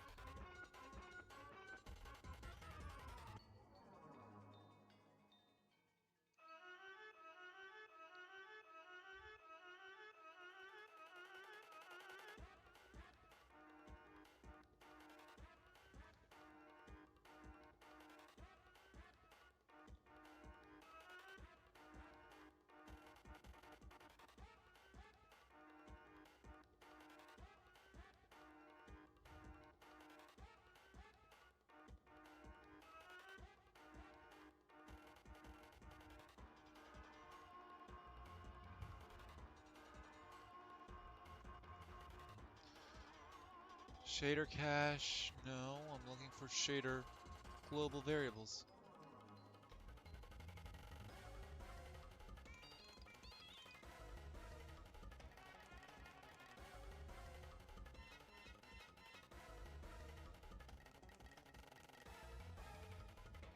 Maybe I just want this to be uniform. I don't want it to be global.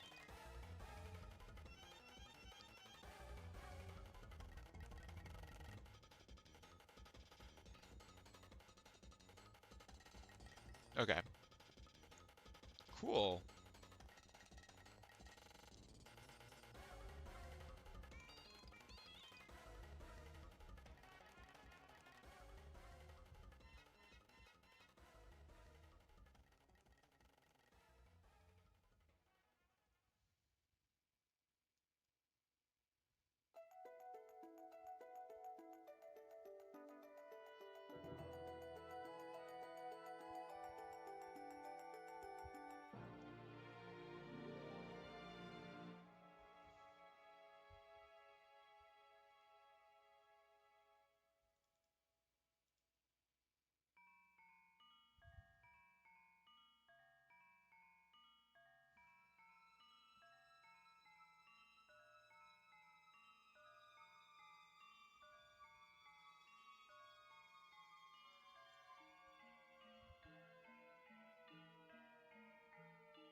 Nice. All right, cool.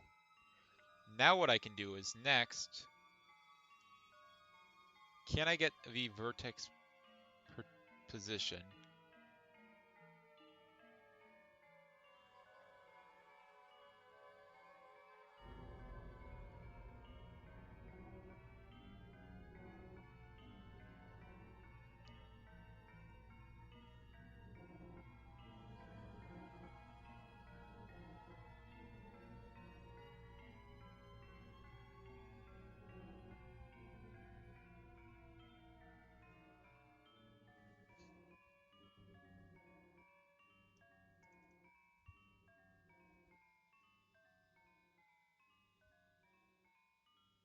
Okay.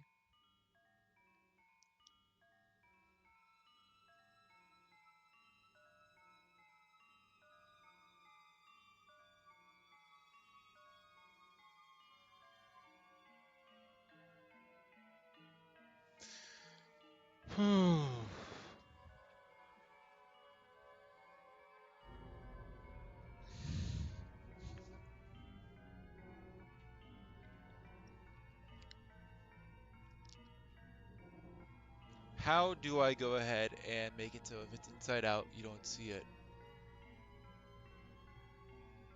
Oh, yeah. I just have it go from visible to invisible.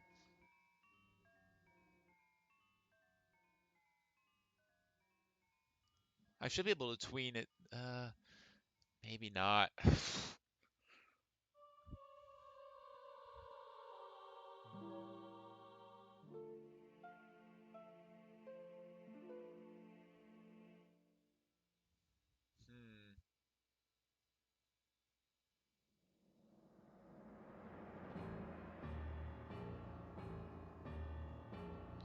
I'm not sure.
Okay.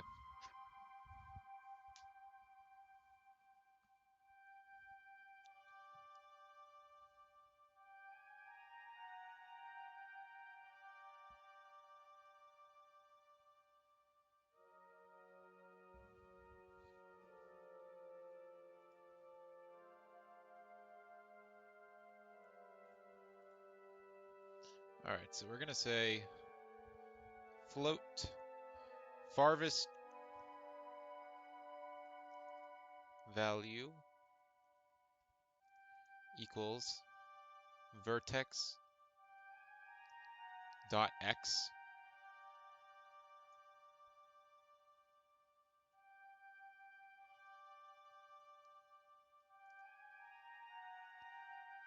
Let's try ternaries.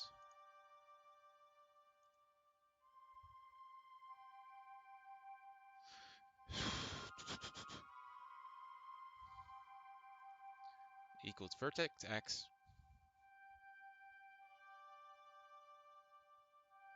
Let's just square it, yeah.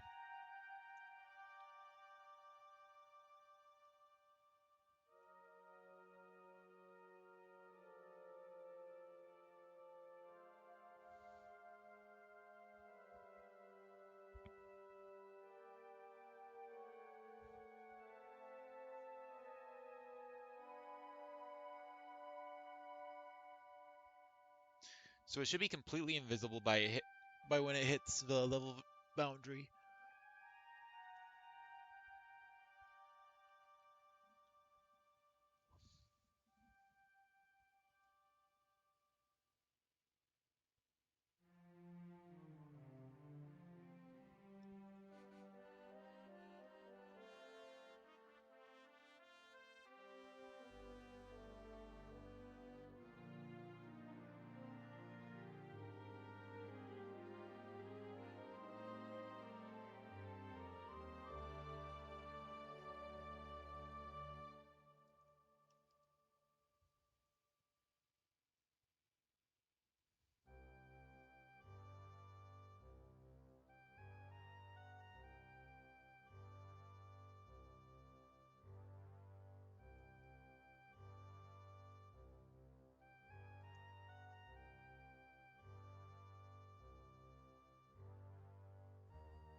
And ABS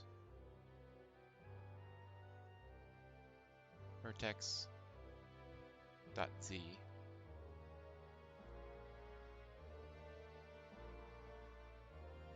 float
this should work.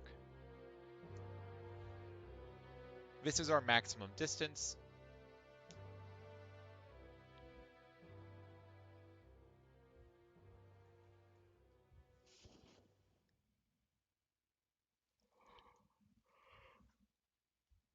So now what we should be able to do is we should go ahead and divide the maximum distance by the level radius.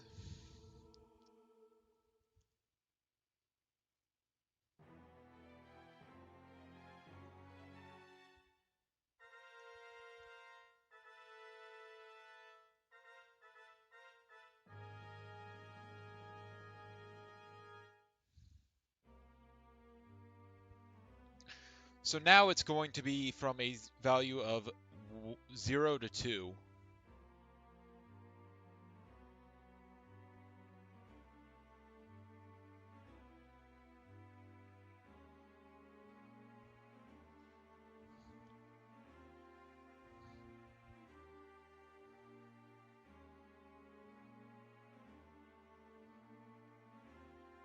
So what we can do is we can say minus 1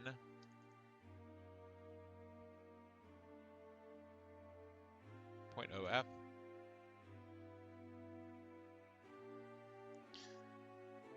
So now, if a distance is less than 1 radius away, it's just going to be negative 1, and we should be able to do a clamp around this, I think.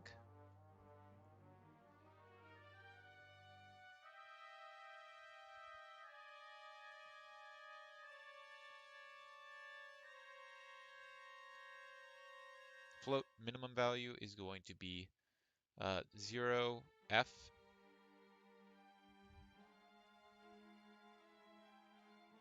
And the maximum value is going to be 1.0f.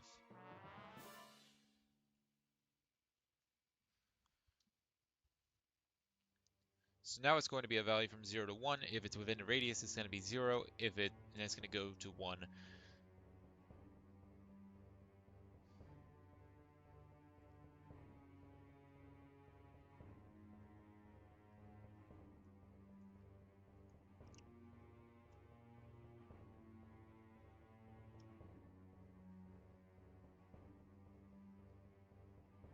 Oh, has to be a float.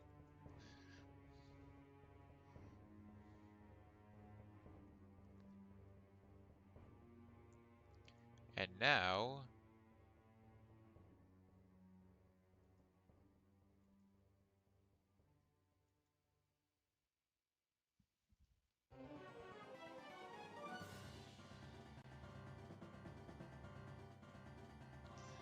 we go ahead and look at the shader. We can go ahead and set the radius to 20.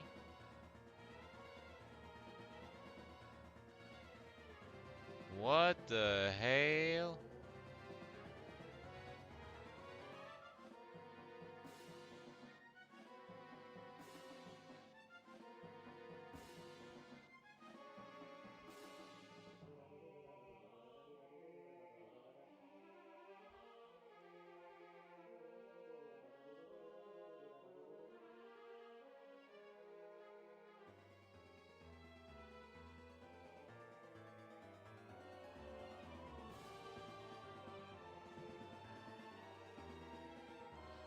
So it is reliant on where the camera is.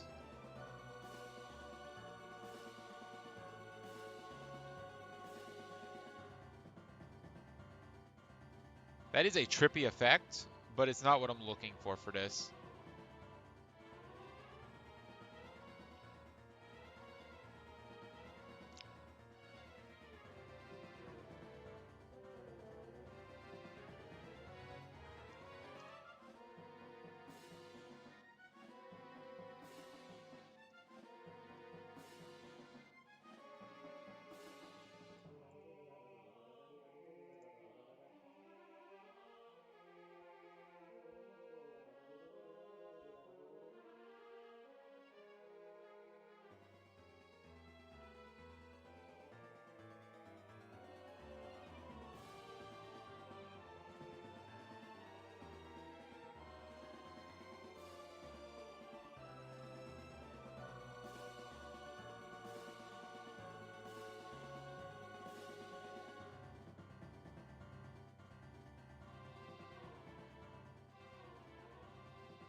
Alright, apparently there's a vert world coordinates flag.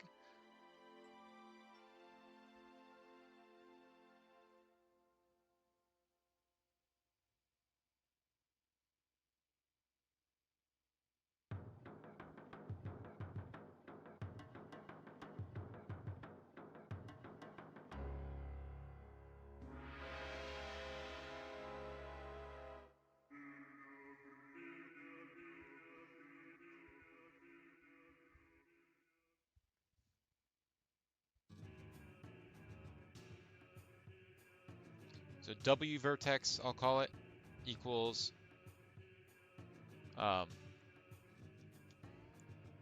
model. What?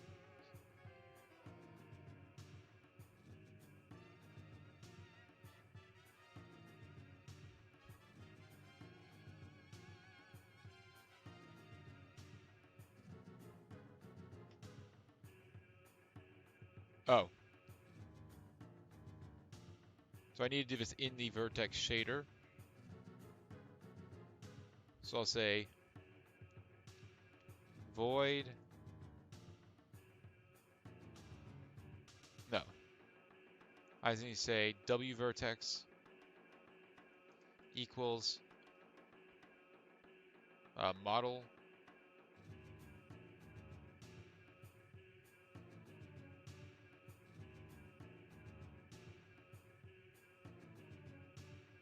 Maybe I have to call it world position.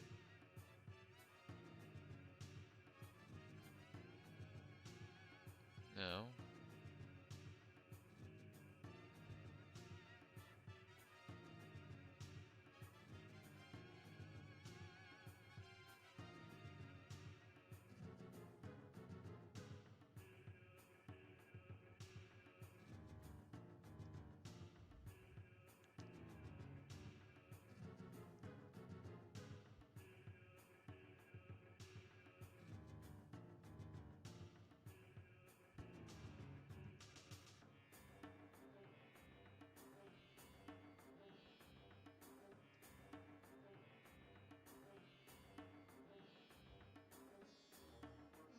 Does not seem to like it.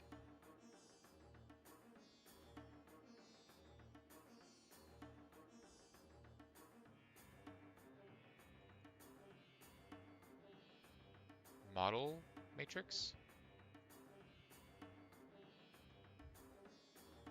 It's not coming up.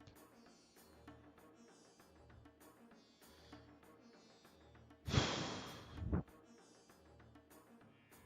mean, this should work. It's lying to me, saying it won't work.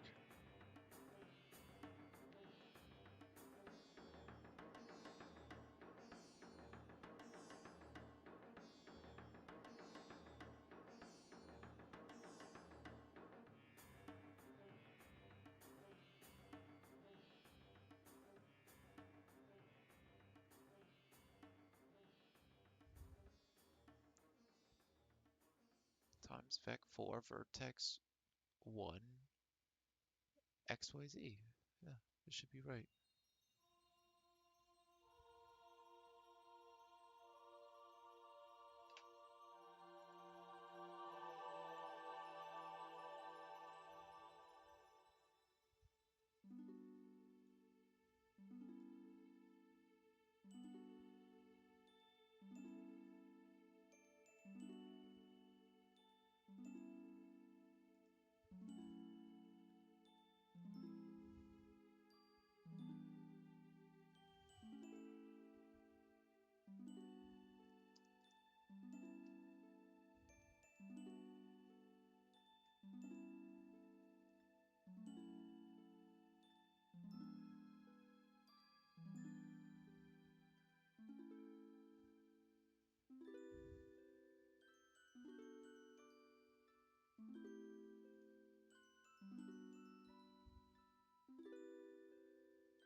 So maybe it's this?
I think I can do XYZ here. I think that'll work.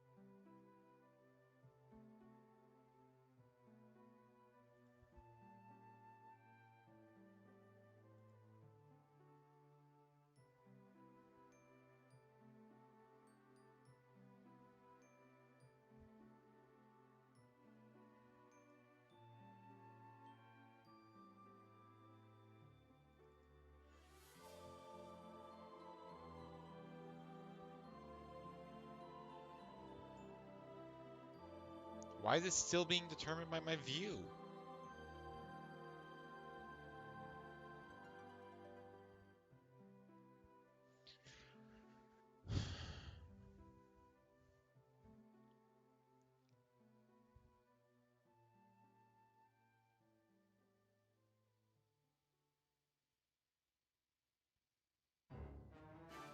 Oh.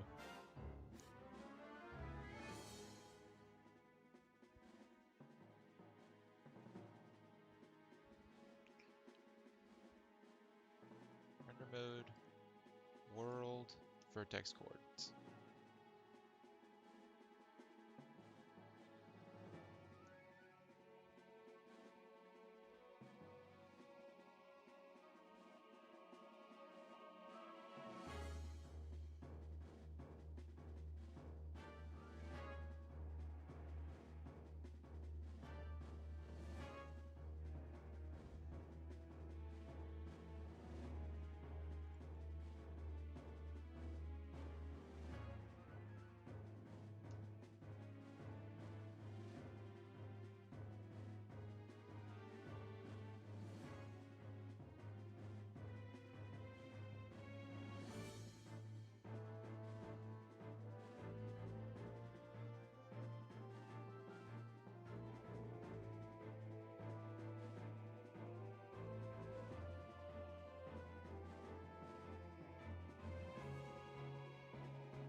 Alright, so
It's not visible at all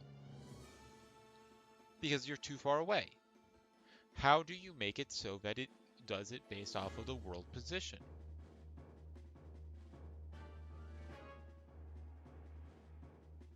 Like, I wouldn't expect it to be this freaking annoying to be able to see where you are in the world.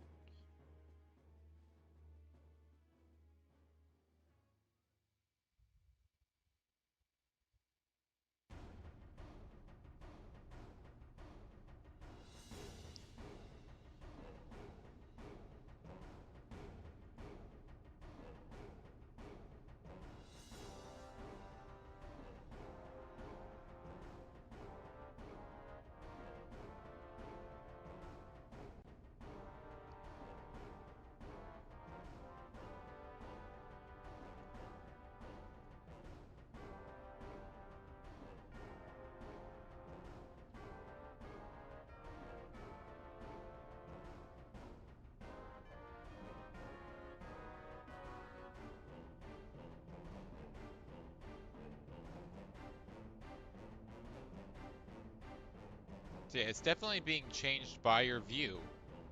It should not be changed by your view.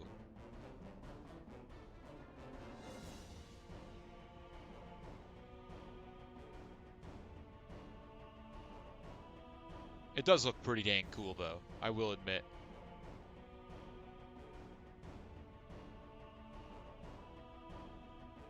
But that's not what I want.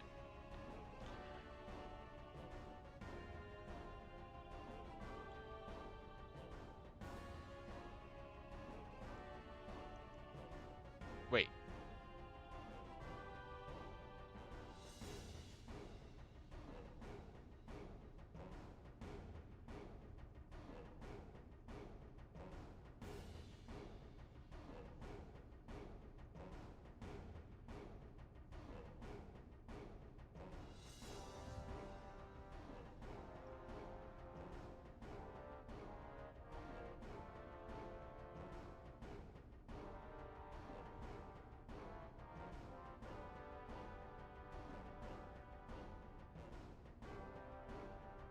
There it is. It gave me the thing.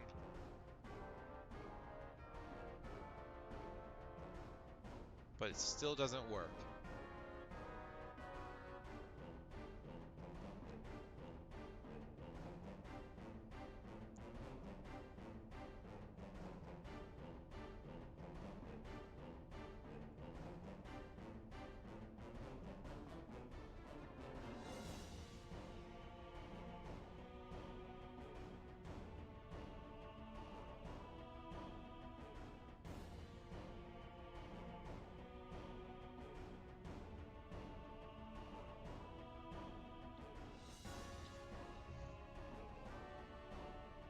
It's a varying, vec-free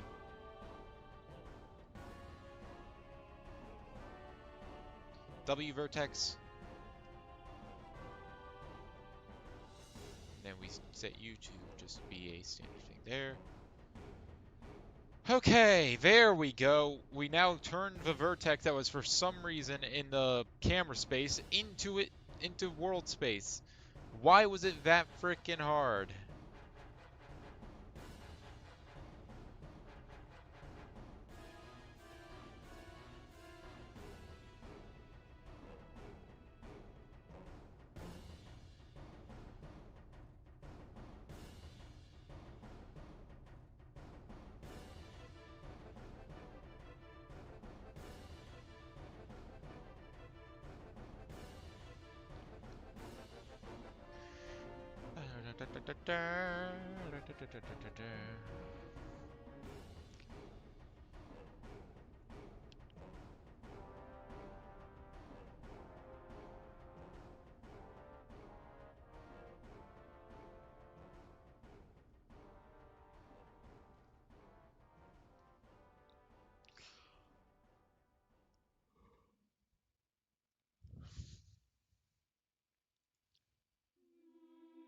The good news is that this is progress. At least it would have been.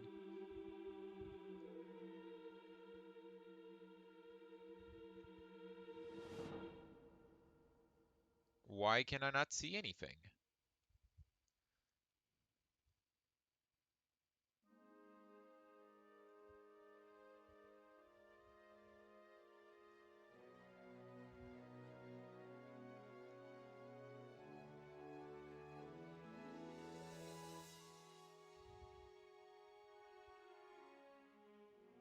I can see it here.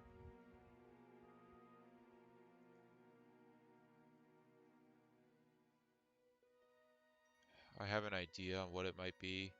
I don't want it to be this. Okay, it wasn't what I thought it was, which is both good and bad. It's good because if it was what I thought it was going to be really a pain to fix, but it's bad because I don't know what the hell's wrong with it then. Oh. No, it shouldn't be that.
I do have another idea. It might be because I'm destroying and recreating a new mesh, and it doesn't like that very much. I really hope it's not that, because if it is that, I don't know how to fix that, because we have to destroy the mesh.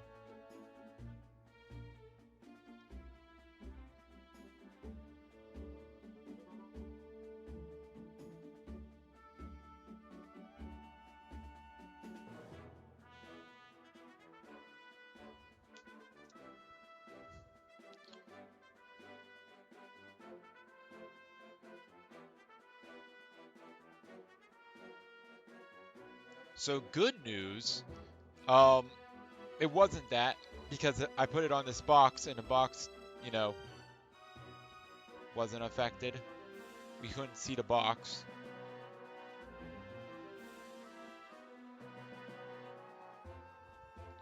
I don't think it's this.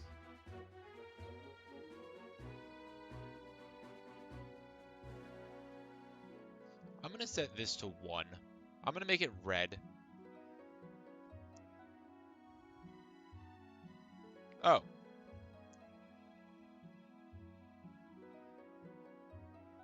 Was it just hard to see?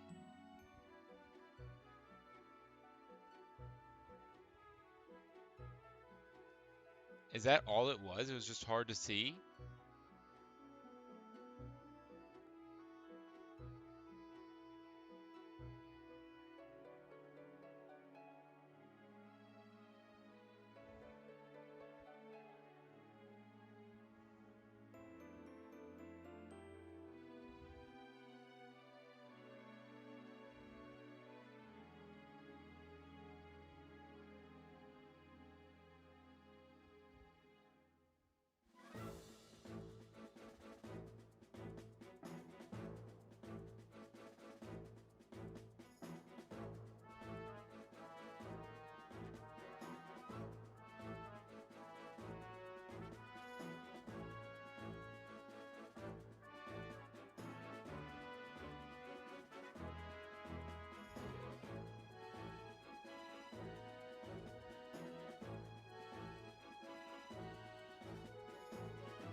It's this is a really janky effect. What the hell is going on? 'Cause it's I don't get why my cube gets turned a different color. I have no idea what's going on.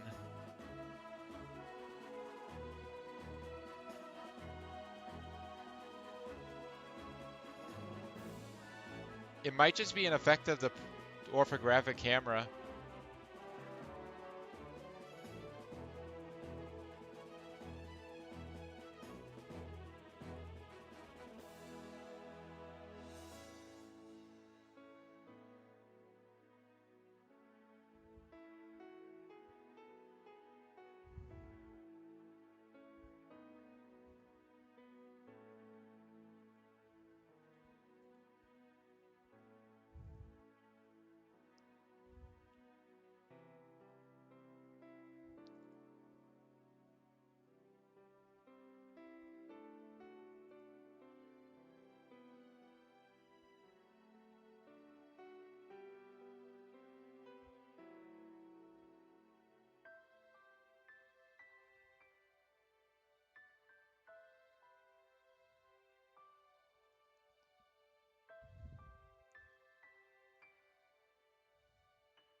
All right.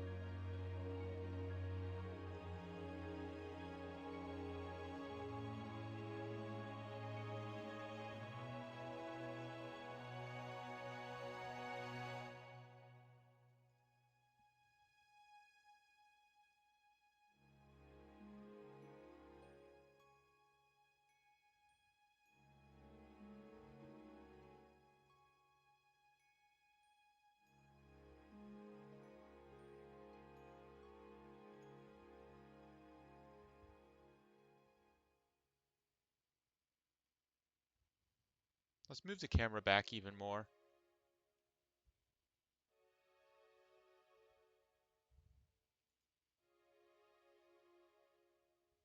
Maybe 50 and 60.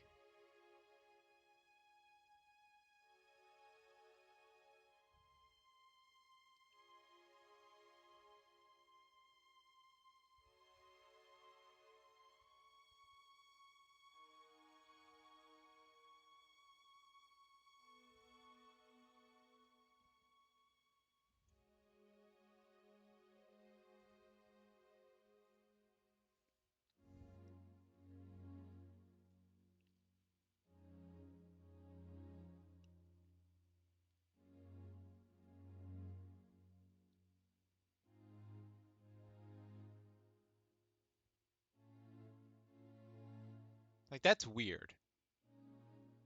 I'm able to like see through that corner.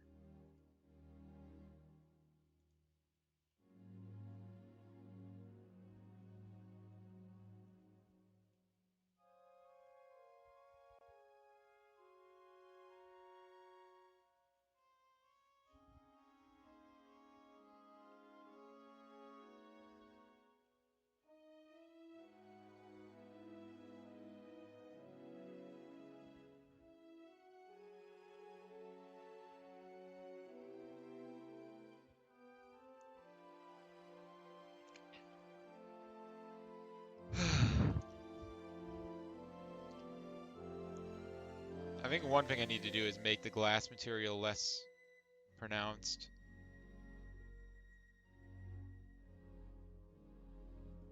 Let's see what that looks like.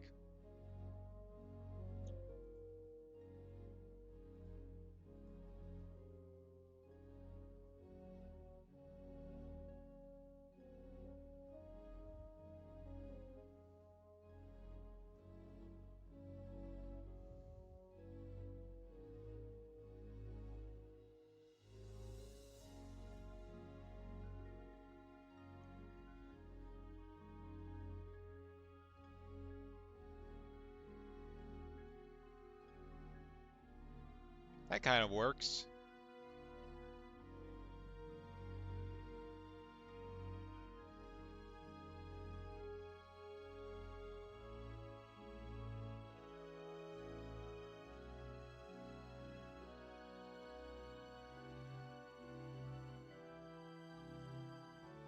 It's weird that you can see the player through the wall, though. I think that's a good thing, though.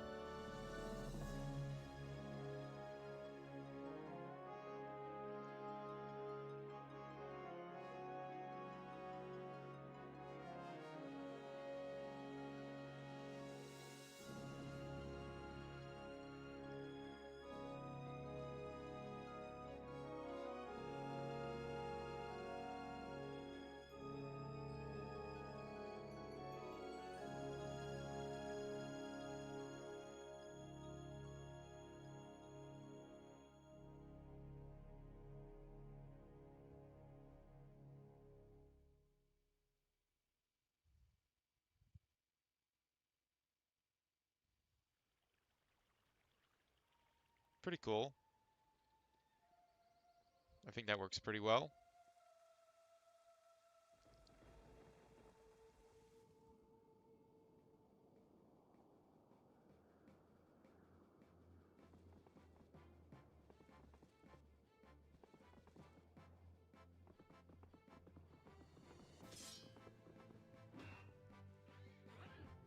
Cool. It is really, really trippy, though.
Let's try increasing its render priority.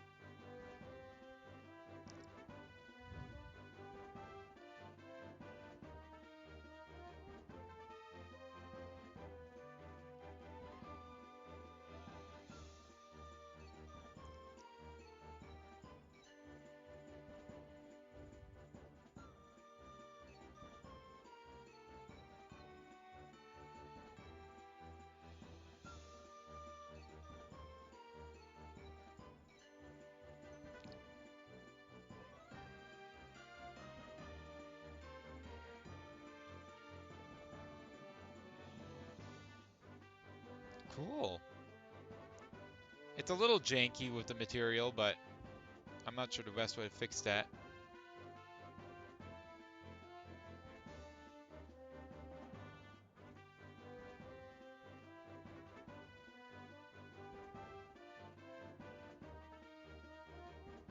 Let's try making it -1.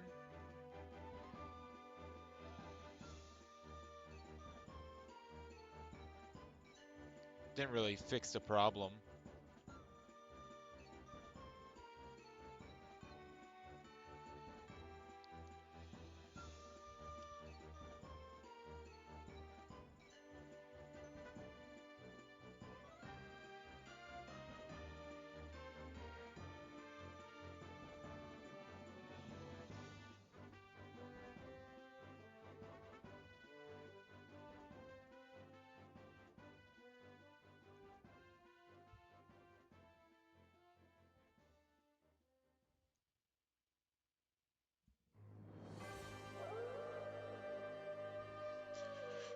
Hmm.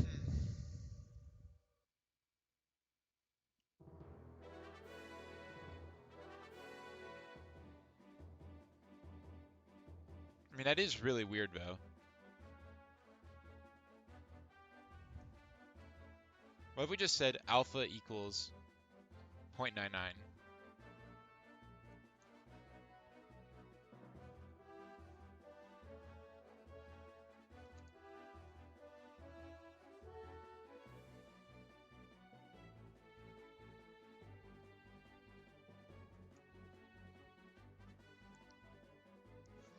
So now it's opaque. No, it's not.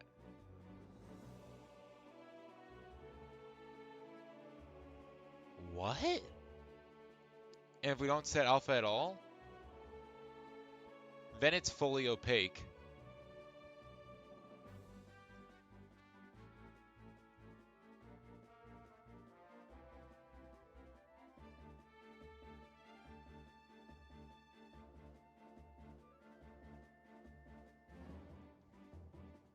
Do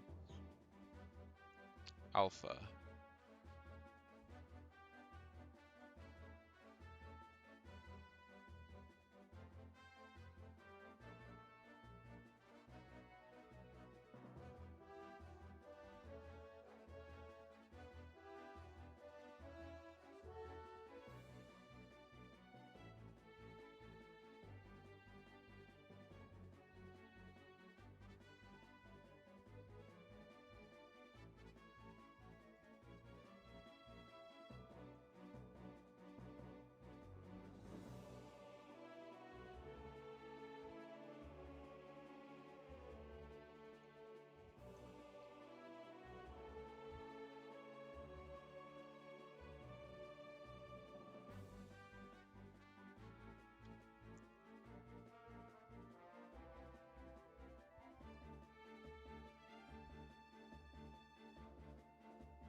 That looks right.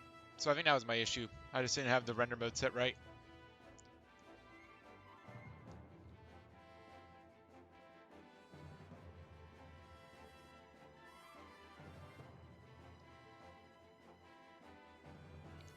This is the first time I've actually, I don't think it's actually the first time I've written a shader script, but it's the first time I've done a lot with a Godot shader script. I usually use shader graphs. This is my first time, I think, actually using a shader. It's pretty cool.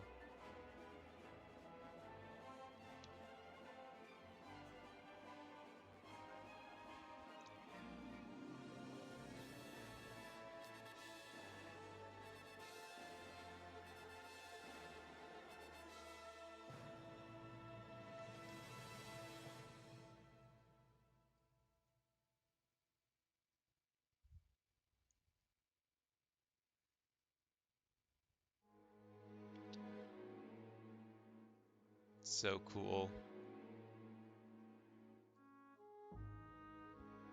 It looks like it screwed up my shadow, though. Whatever I did screwed up my shadow.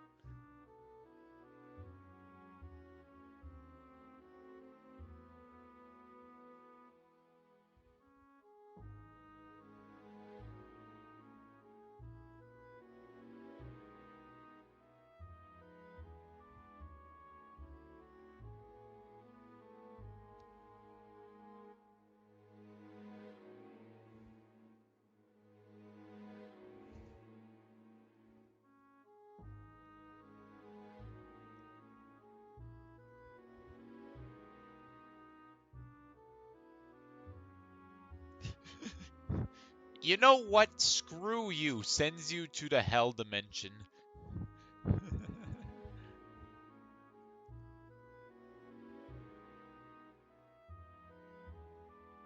I'm pretty sure I'll fall through this floor. No, I don't.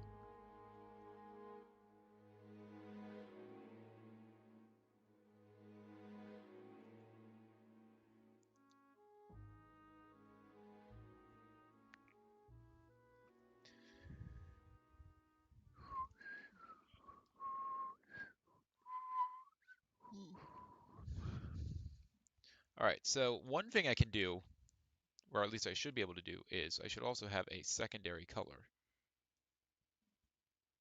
So, um, oh, also that was the end of the OST. Hooray, we finally finished the Twilight Princess OST. What soundtrack should I put on next? I don't know.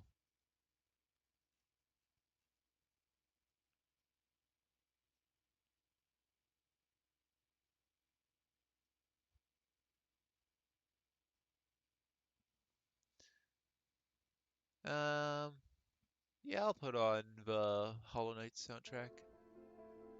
I'm feeling kind of in the mood for the Hollow Knight soundtrack. Alright. Uniform. Float. Or, sorry. It should be up here. Uniform.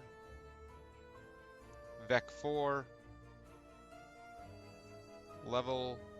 Color. Oob. For out of bounds.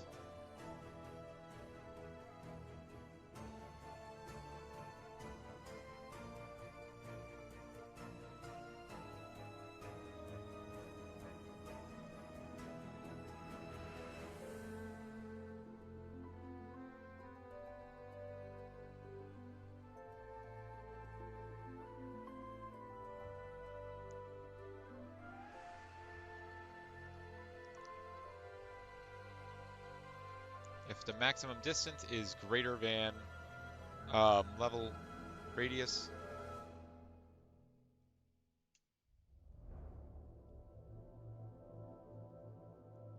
I'll say if it's less than level radius, then we'll say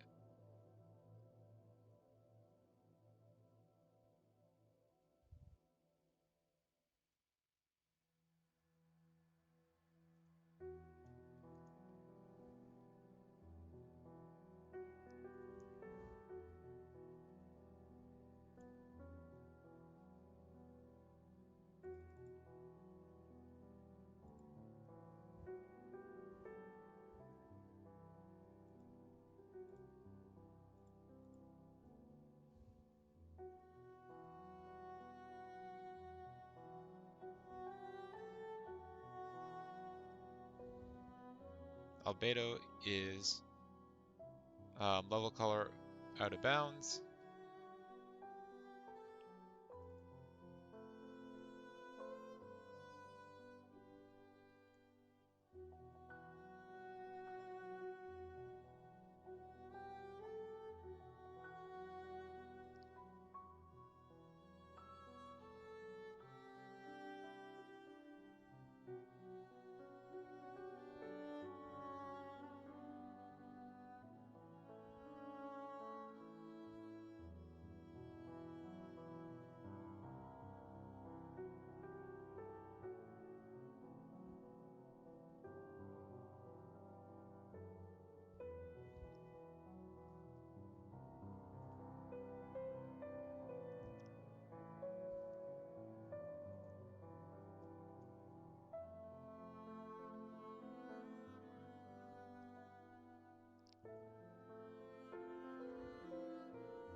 Cool.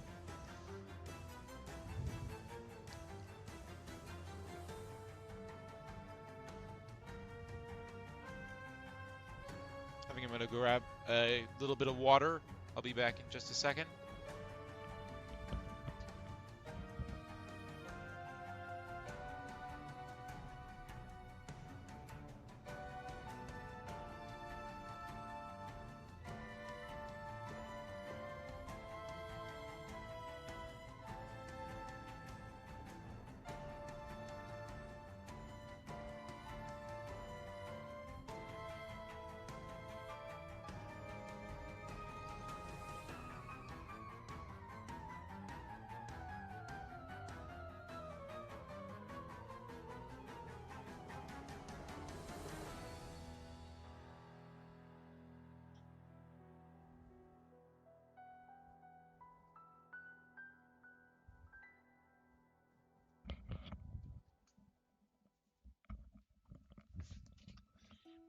All right. I think actually the first thing I want to do, or the next thing I want to do, is I want to make a way to load levels. I'm gonna close all these shading tabs I have open. I have like 30 tabs open just on Godot shaders. So yeah, let's look up.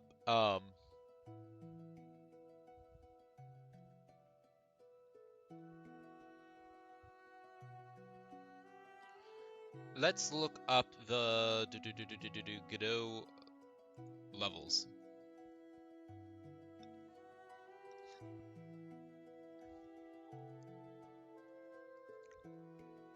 Load scene.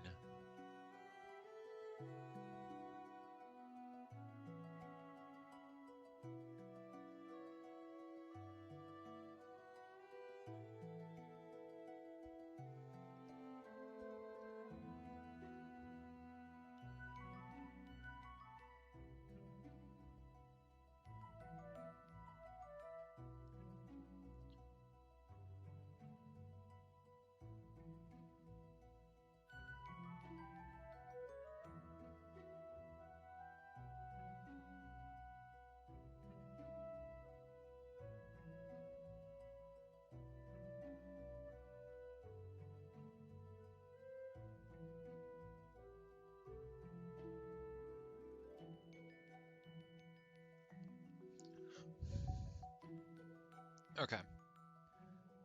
So in the game manager, or I guess here, we'll go ahead and create the title scene.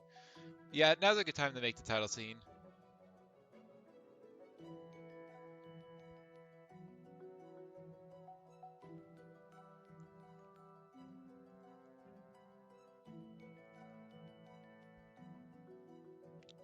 Title screen.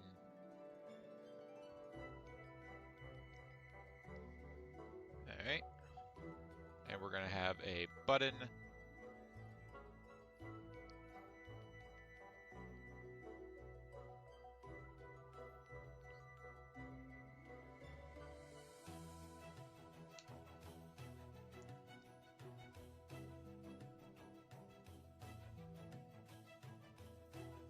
New game. And we'll have a button for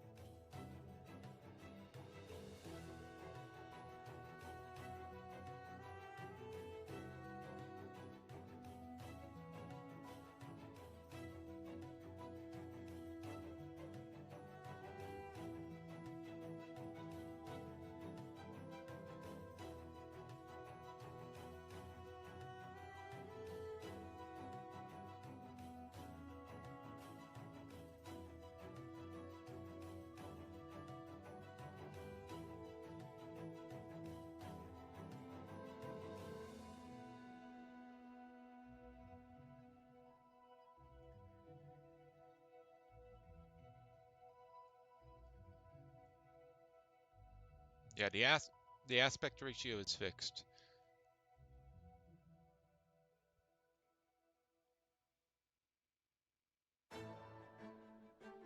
That's good. That's what I want. All right, so then we're going to have the level select.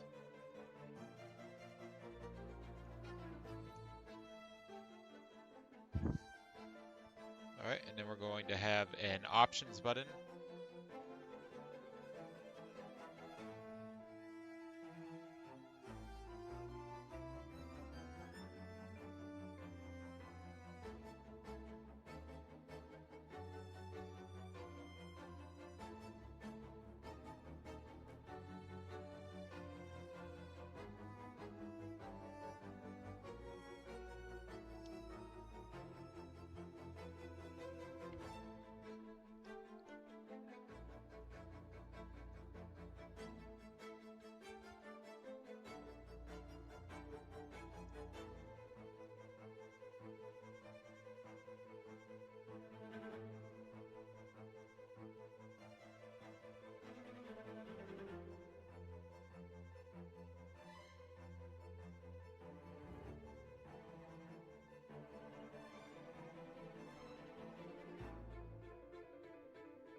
We don't really need a panel.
Did it fall in test? Is that what happened? Is that why I can't see it? Where's the scene?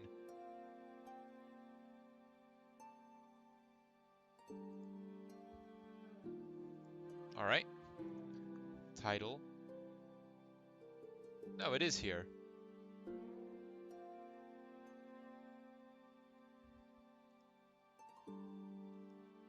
Oh wait, no, it's in level 1 for some reason.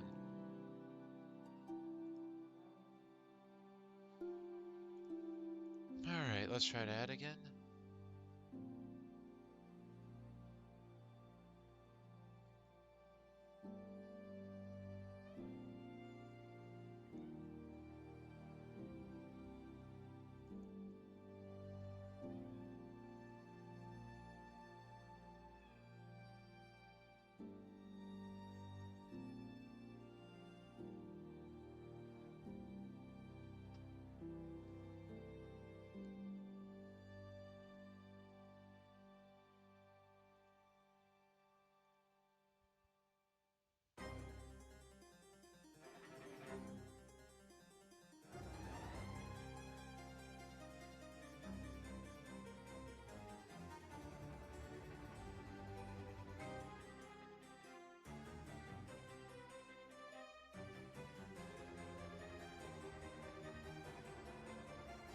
There should be a text option for size, hopefully.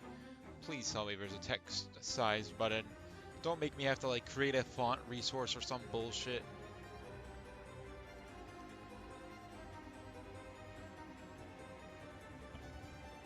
Go set font size.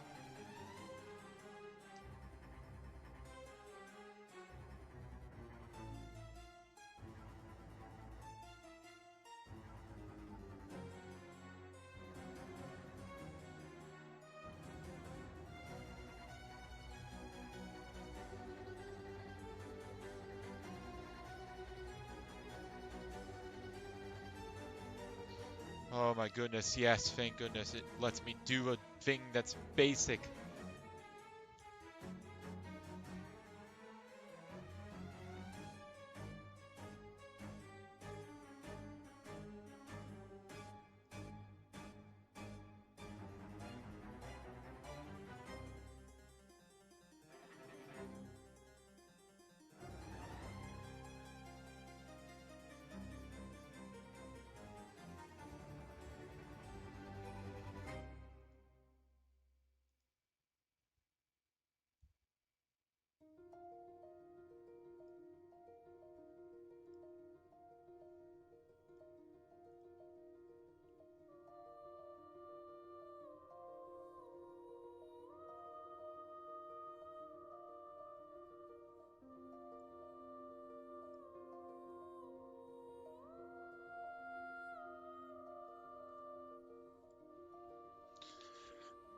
Let's create a folder for this.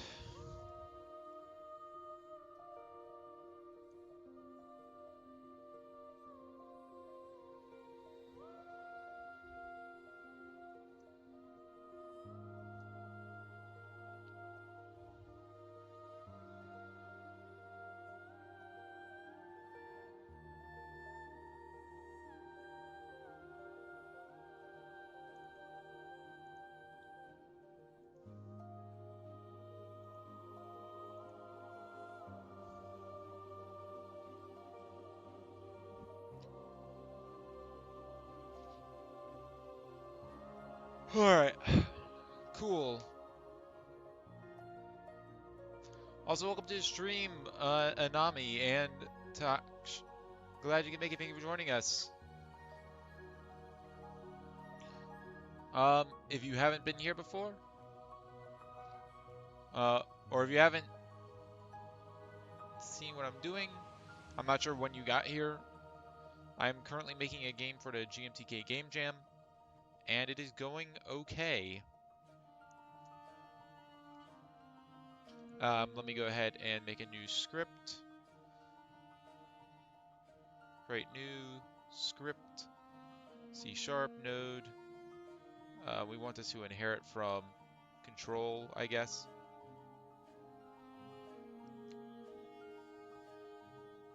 Yep. And we'll call this title screen.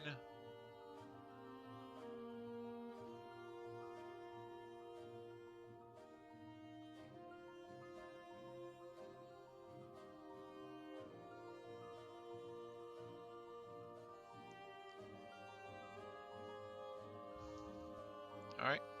And then we're going to want to go ahead and, for the new game button, we're going to want to see what signals it has. It has button, button down. So this is going to be a public void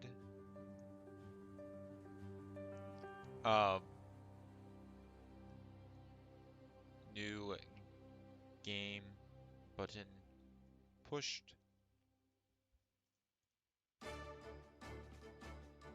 And I should be able to use like get scene.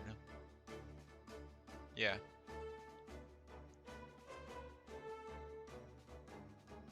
Get tree dot change scene.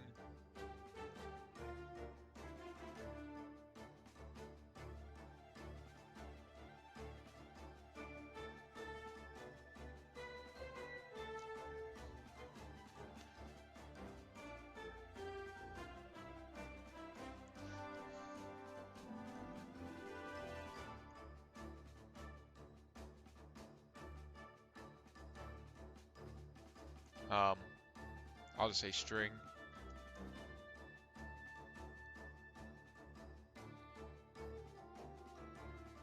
New game scene equals. No, I don't want a default.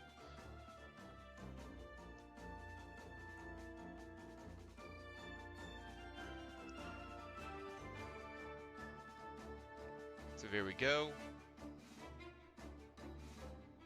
So now we should be able to go here, connect, title screen, new game button pushed. we go here, new game scene, we need to be, for right now, let's set it to the test scene.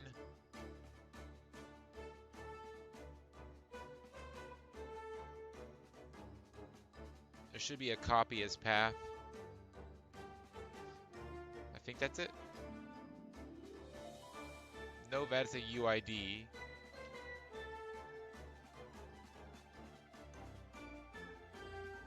Copy path, there we go.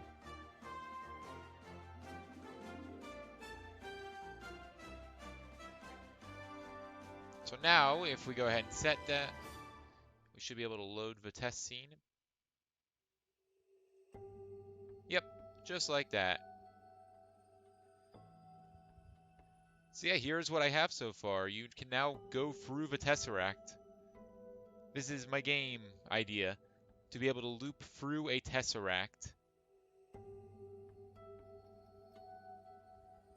It is kind of trippy, not gonna lie. But it's pretty damn cool in my opinion.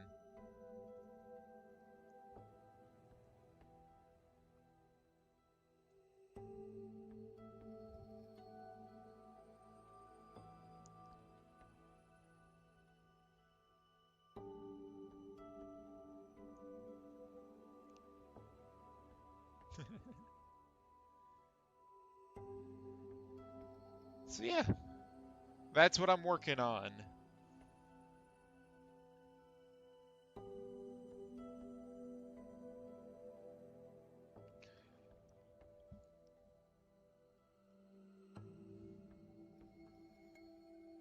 So now,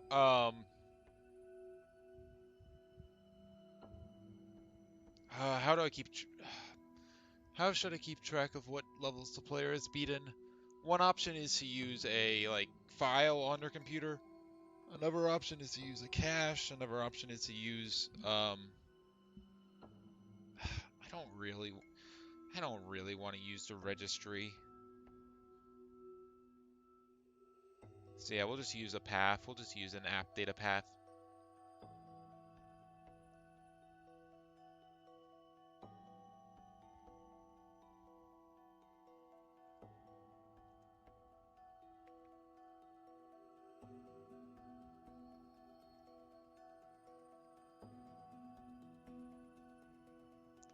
So let's go ahead and make a new script. Actually, we can just make it in here. Add new script.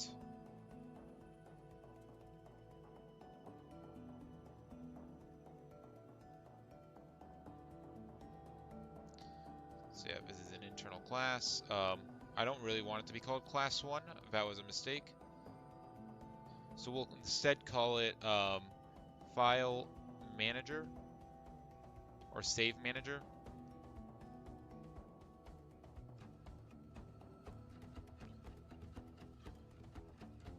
So this can be a static class.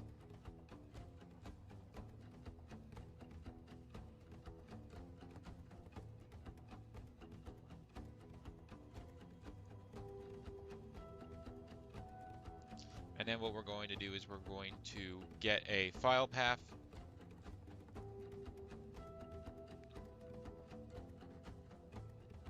I'm just going to hard code this. File path, C# file path to app data.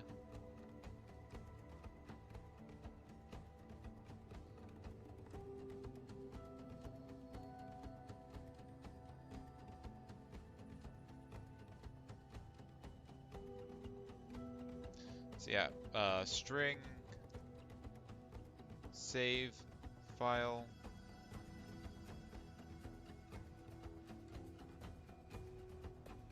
equals environment dot get folder path. Actually, this is going to be path dot combine, and I'm going to start with environment dot get folder path. I'm going to get environment dot special folder dot application data.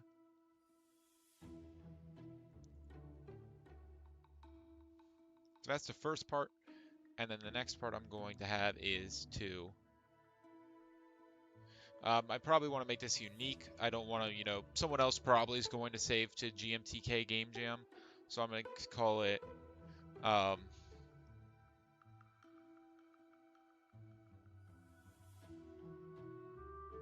GMTK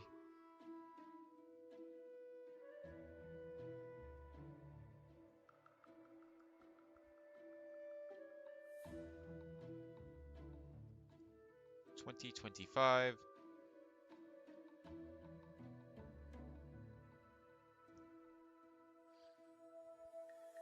Waluigi goes Wa.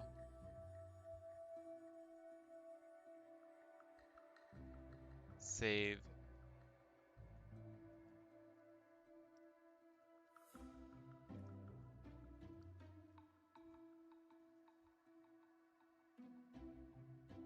Game Jam. Waluigi goes Wa.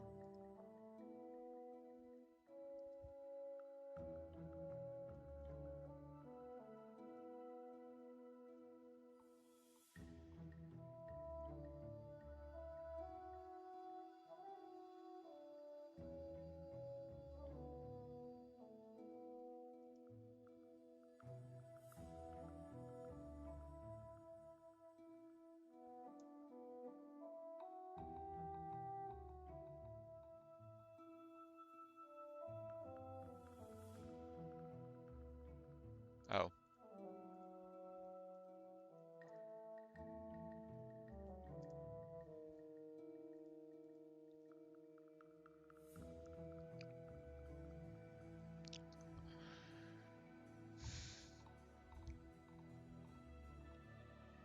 All right. So private static string save folder is path combine.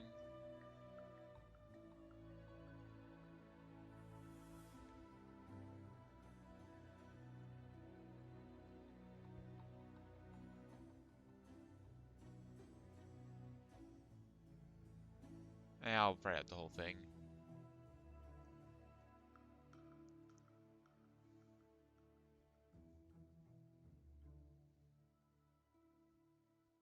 And we're going to say save folder is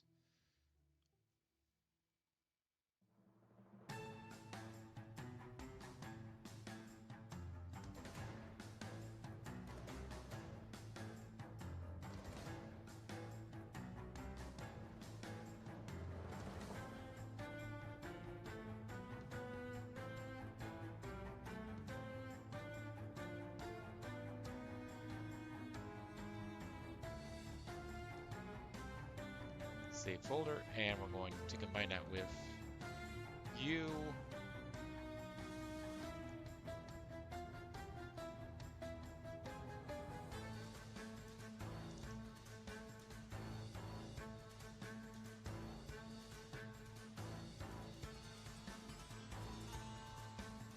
I'll need to put save data there. All right.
do a load data,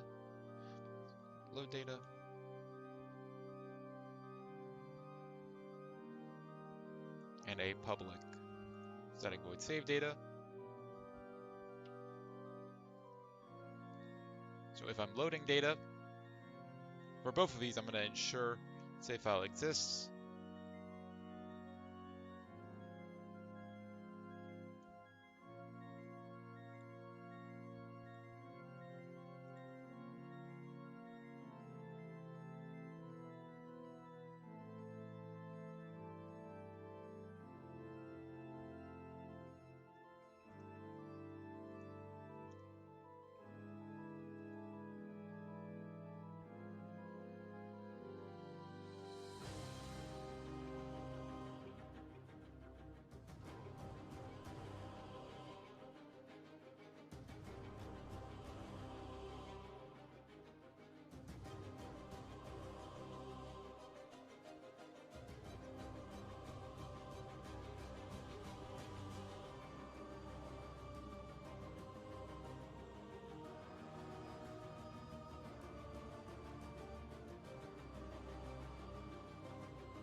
We should be able to do file.load.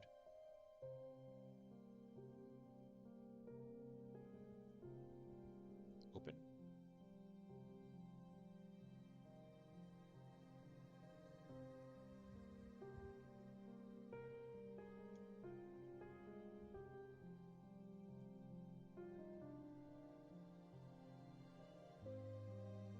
Save file path. All right.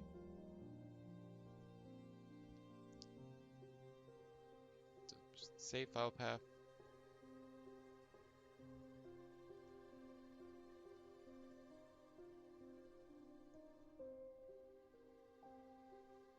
No.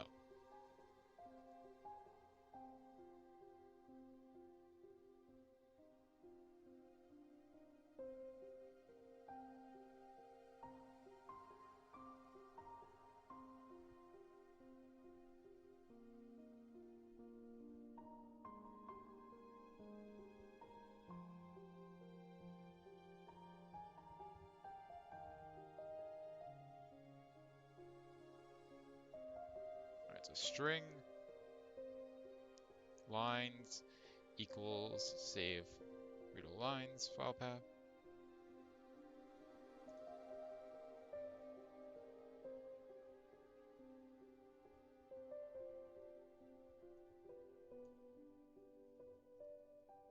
probably have to do this one at a time. Levels completed equals int.parse line 0.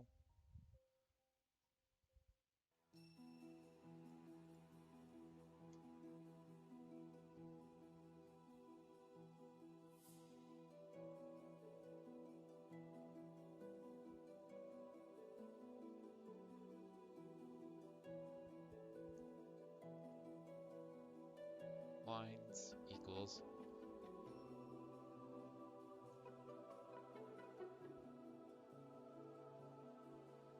right now I only have one thing I'm saving.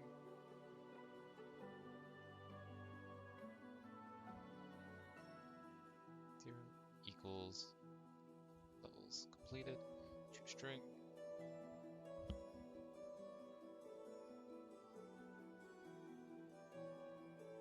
I guess yeah, I could do that.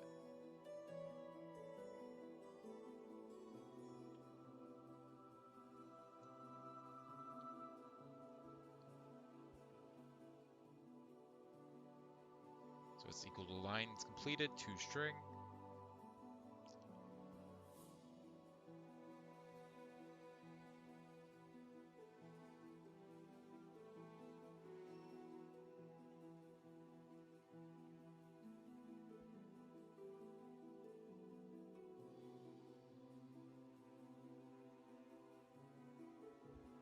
This should work. It should tell me 0 right now. Yep, but that will create the file. If I go look in app data now, it's gonna be in my C drive, app data. No, it's gonna be in users, my user, app data, roaming. Yep. Should probably call it savedata.txt, honestly. And you can see it created a file. Pretty cool. But yeah, we should definitely call it .txt. We definitely don't want to just call it savedata.txt.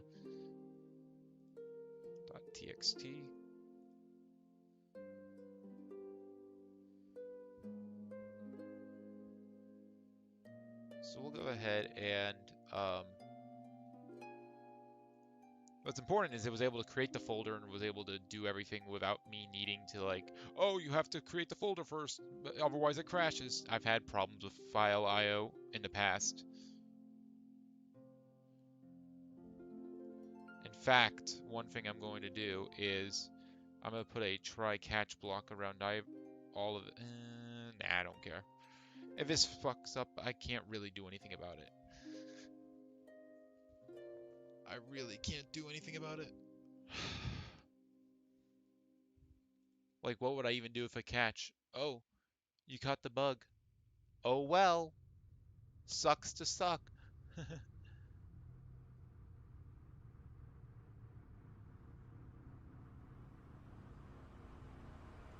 I guess so it doesn't crash. Yeah, I mean, saving isn't crucial. So I'll put try catches around it. But the catches won't do anything.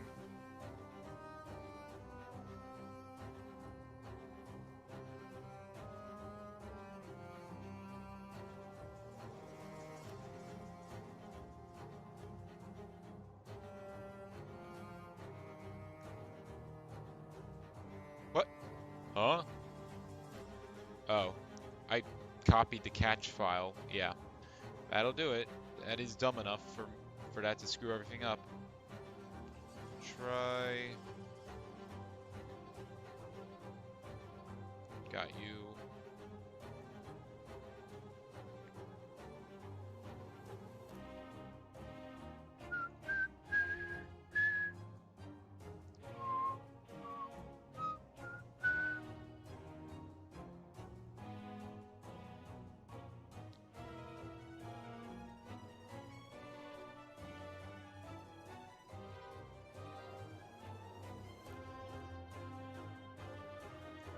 I'm gonna have it load data and save data as well.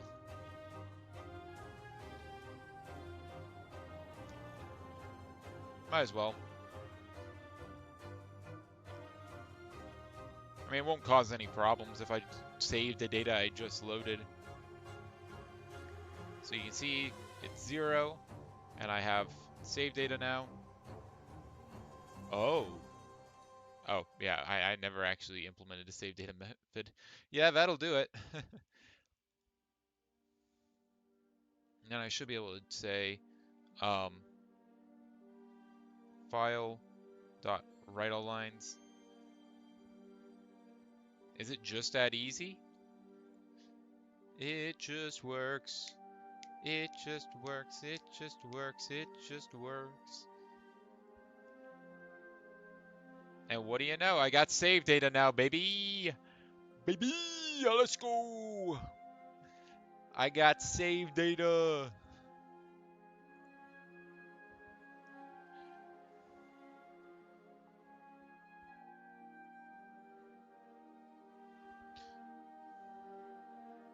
Obviously, until I have more levels, I can't really do much here. But it's good that I have this now.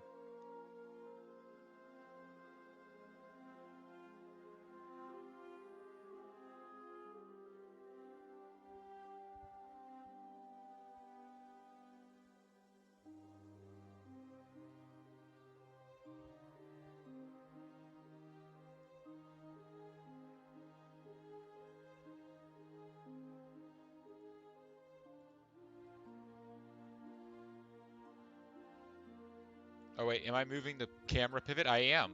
Because for some reason it's on stupid mode.